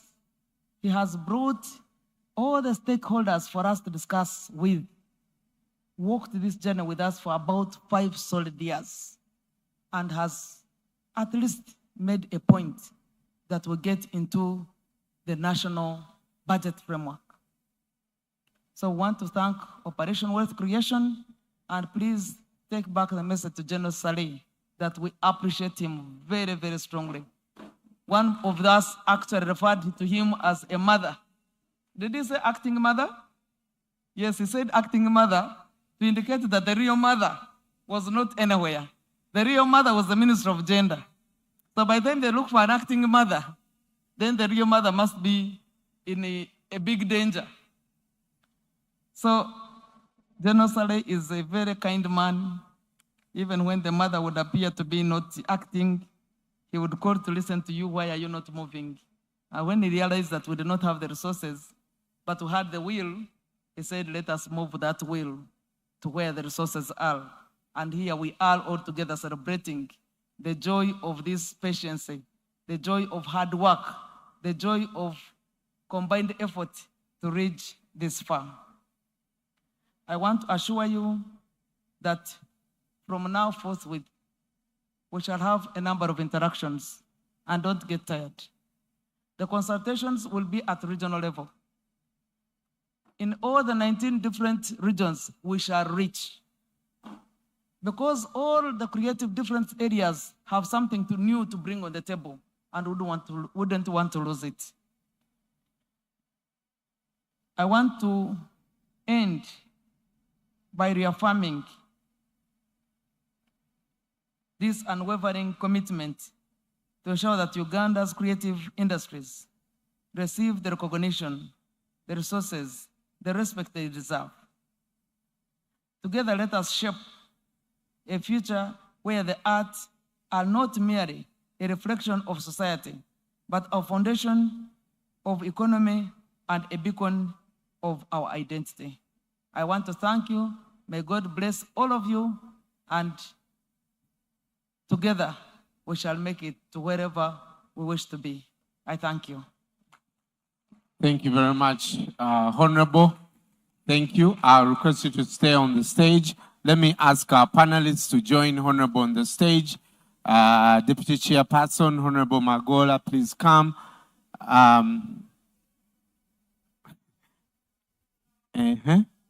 Our friends from Fort Porturo. Our board, the board of NPA, please come and also join us.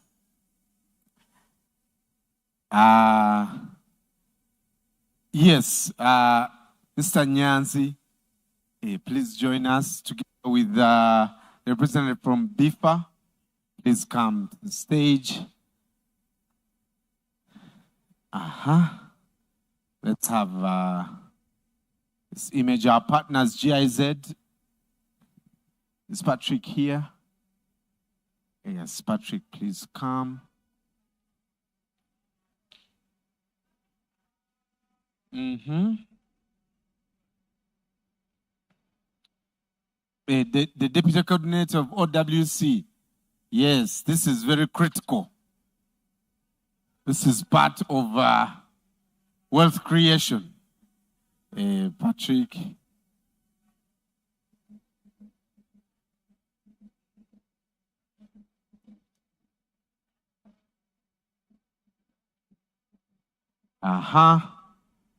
All right, we are all saying cheers. Yes.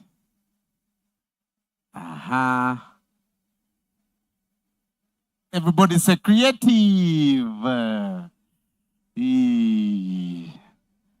And the moderator, the moderator. Thank you, Honorable. I think let me be near Honorable because others had forgotten.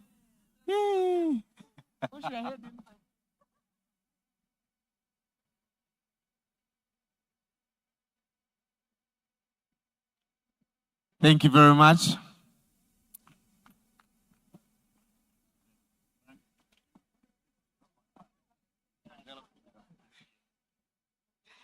Thank you very much, ladies and gentlemen. Thank you so much for joining us today.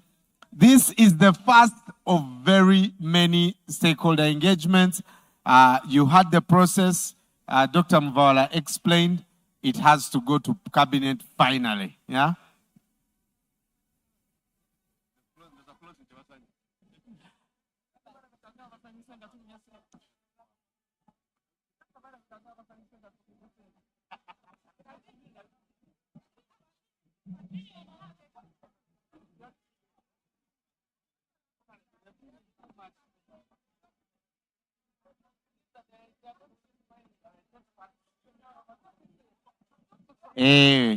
As you've heard, we've got money.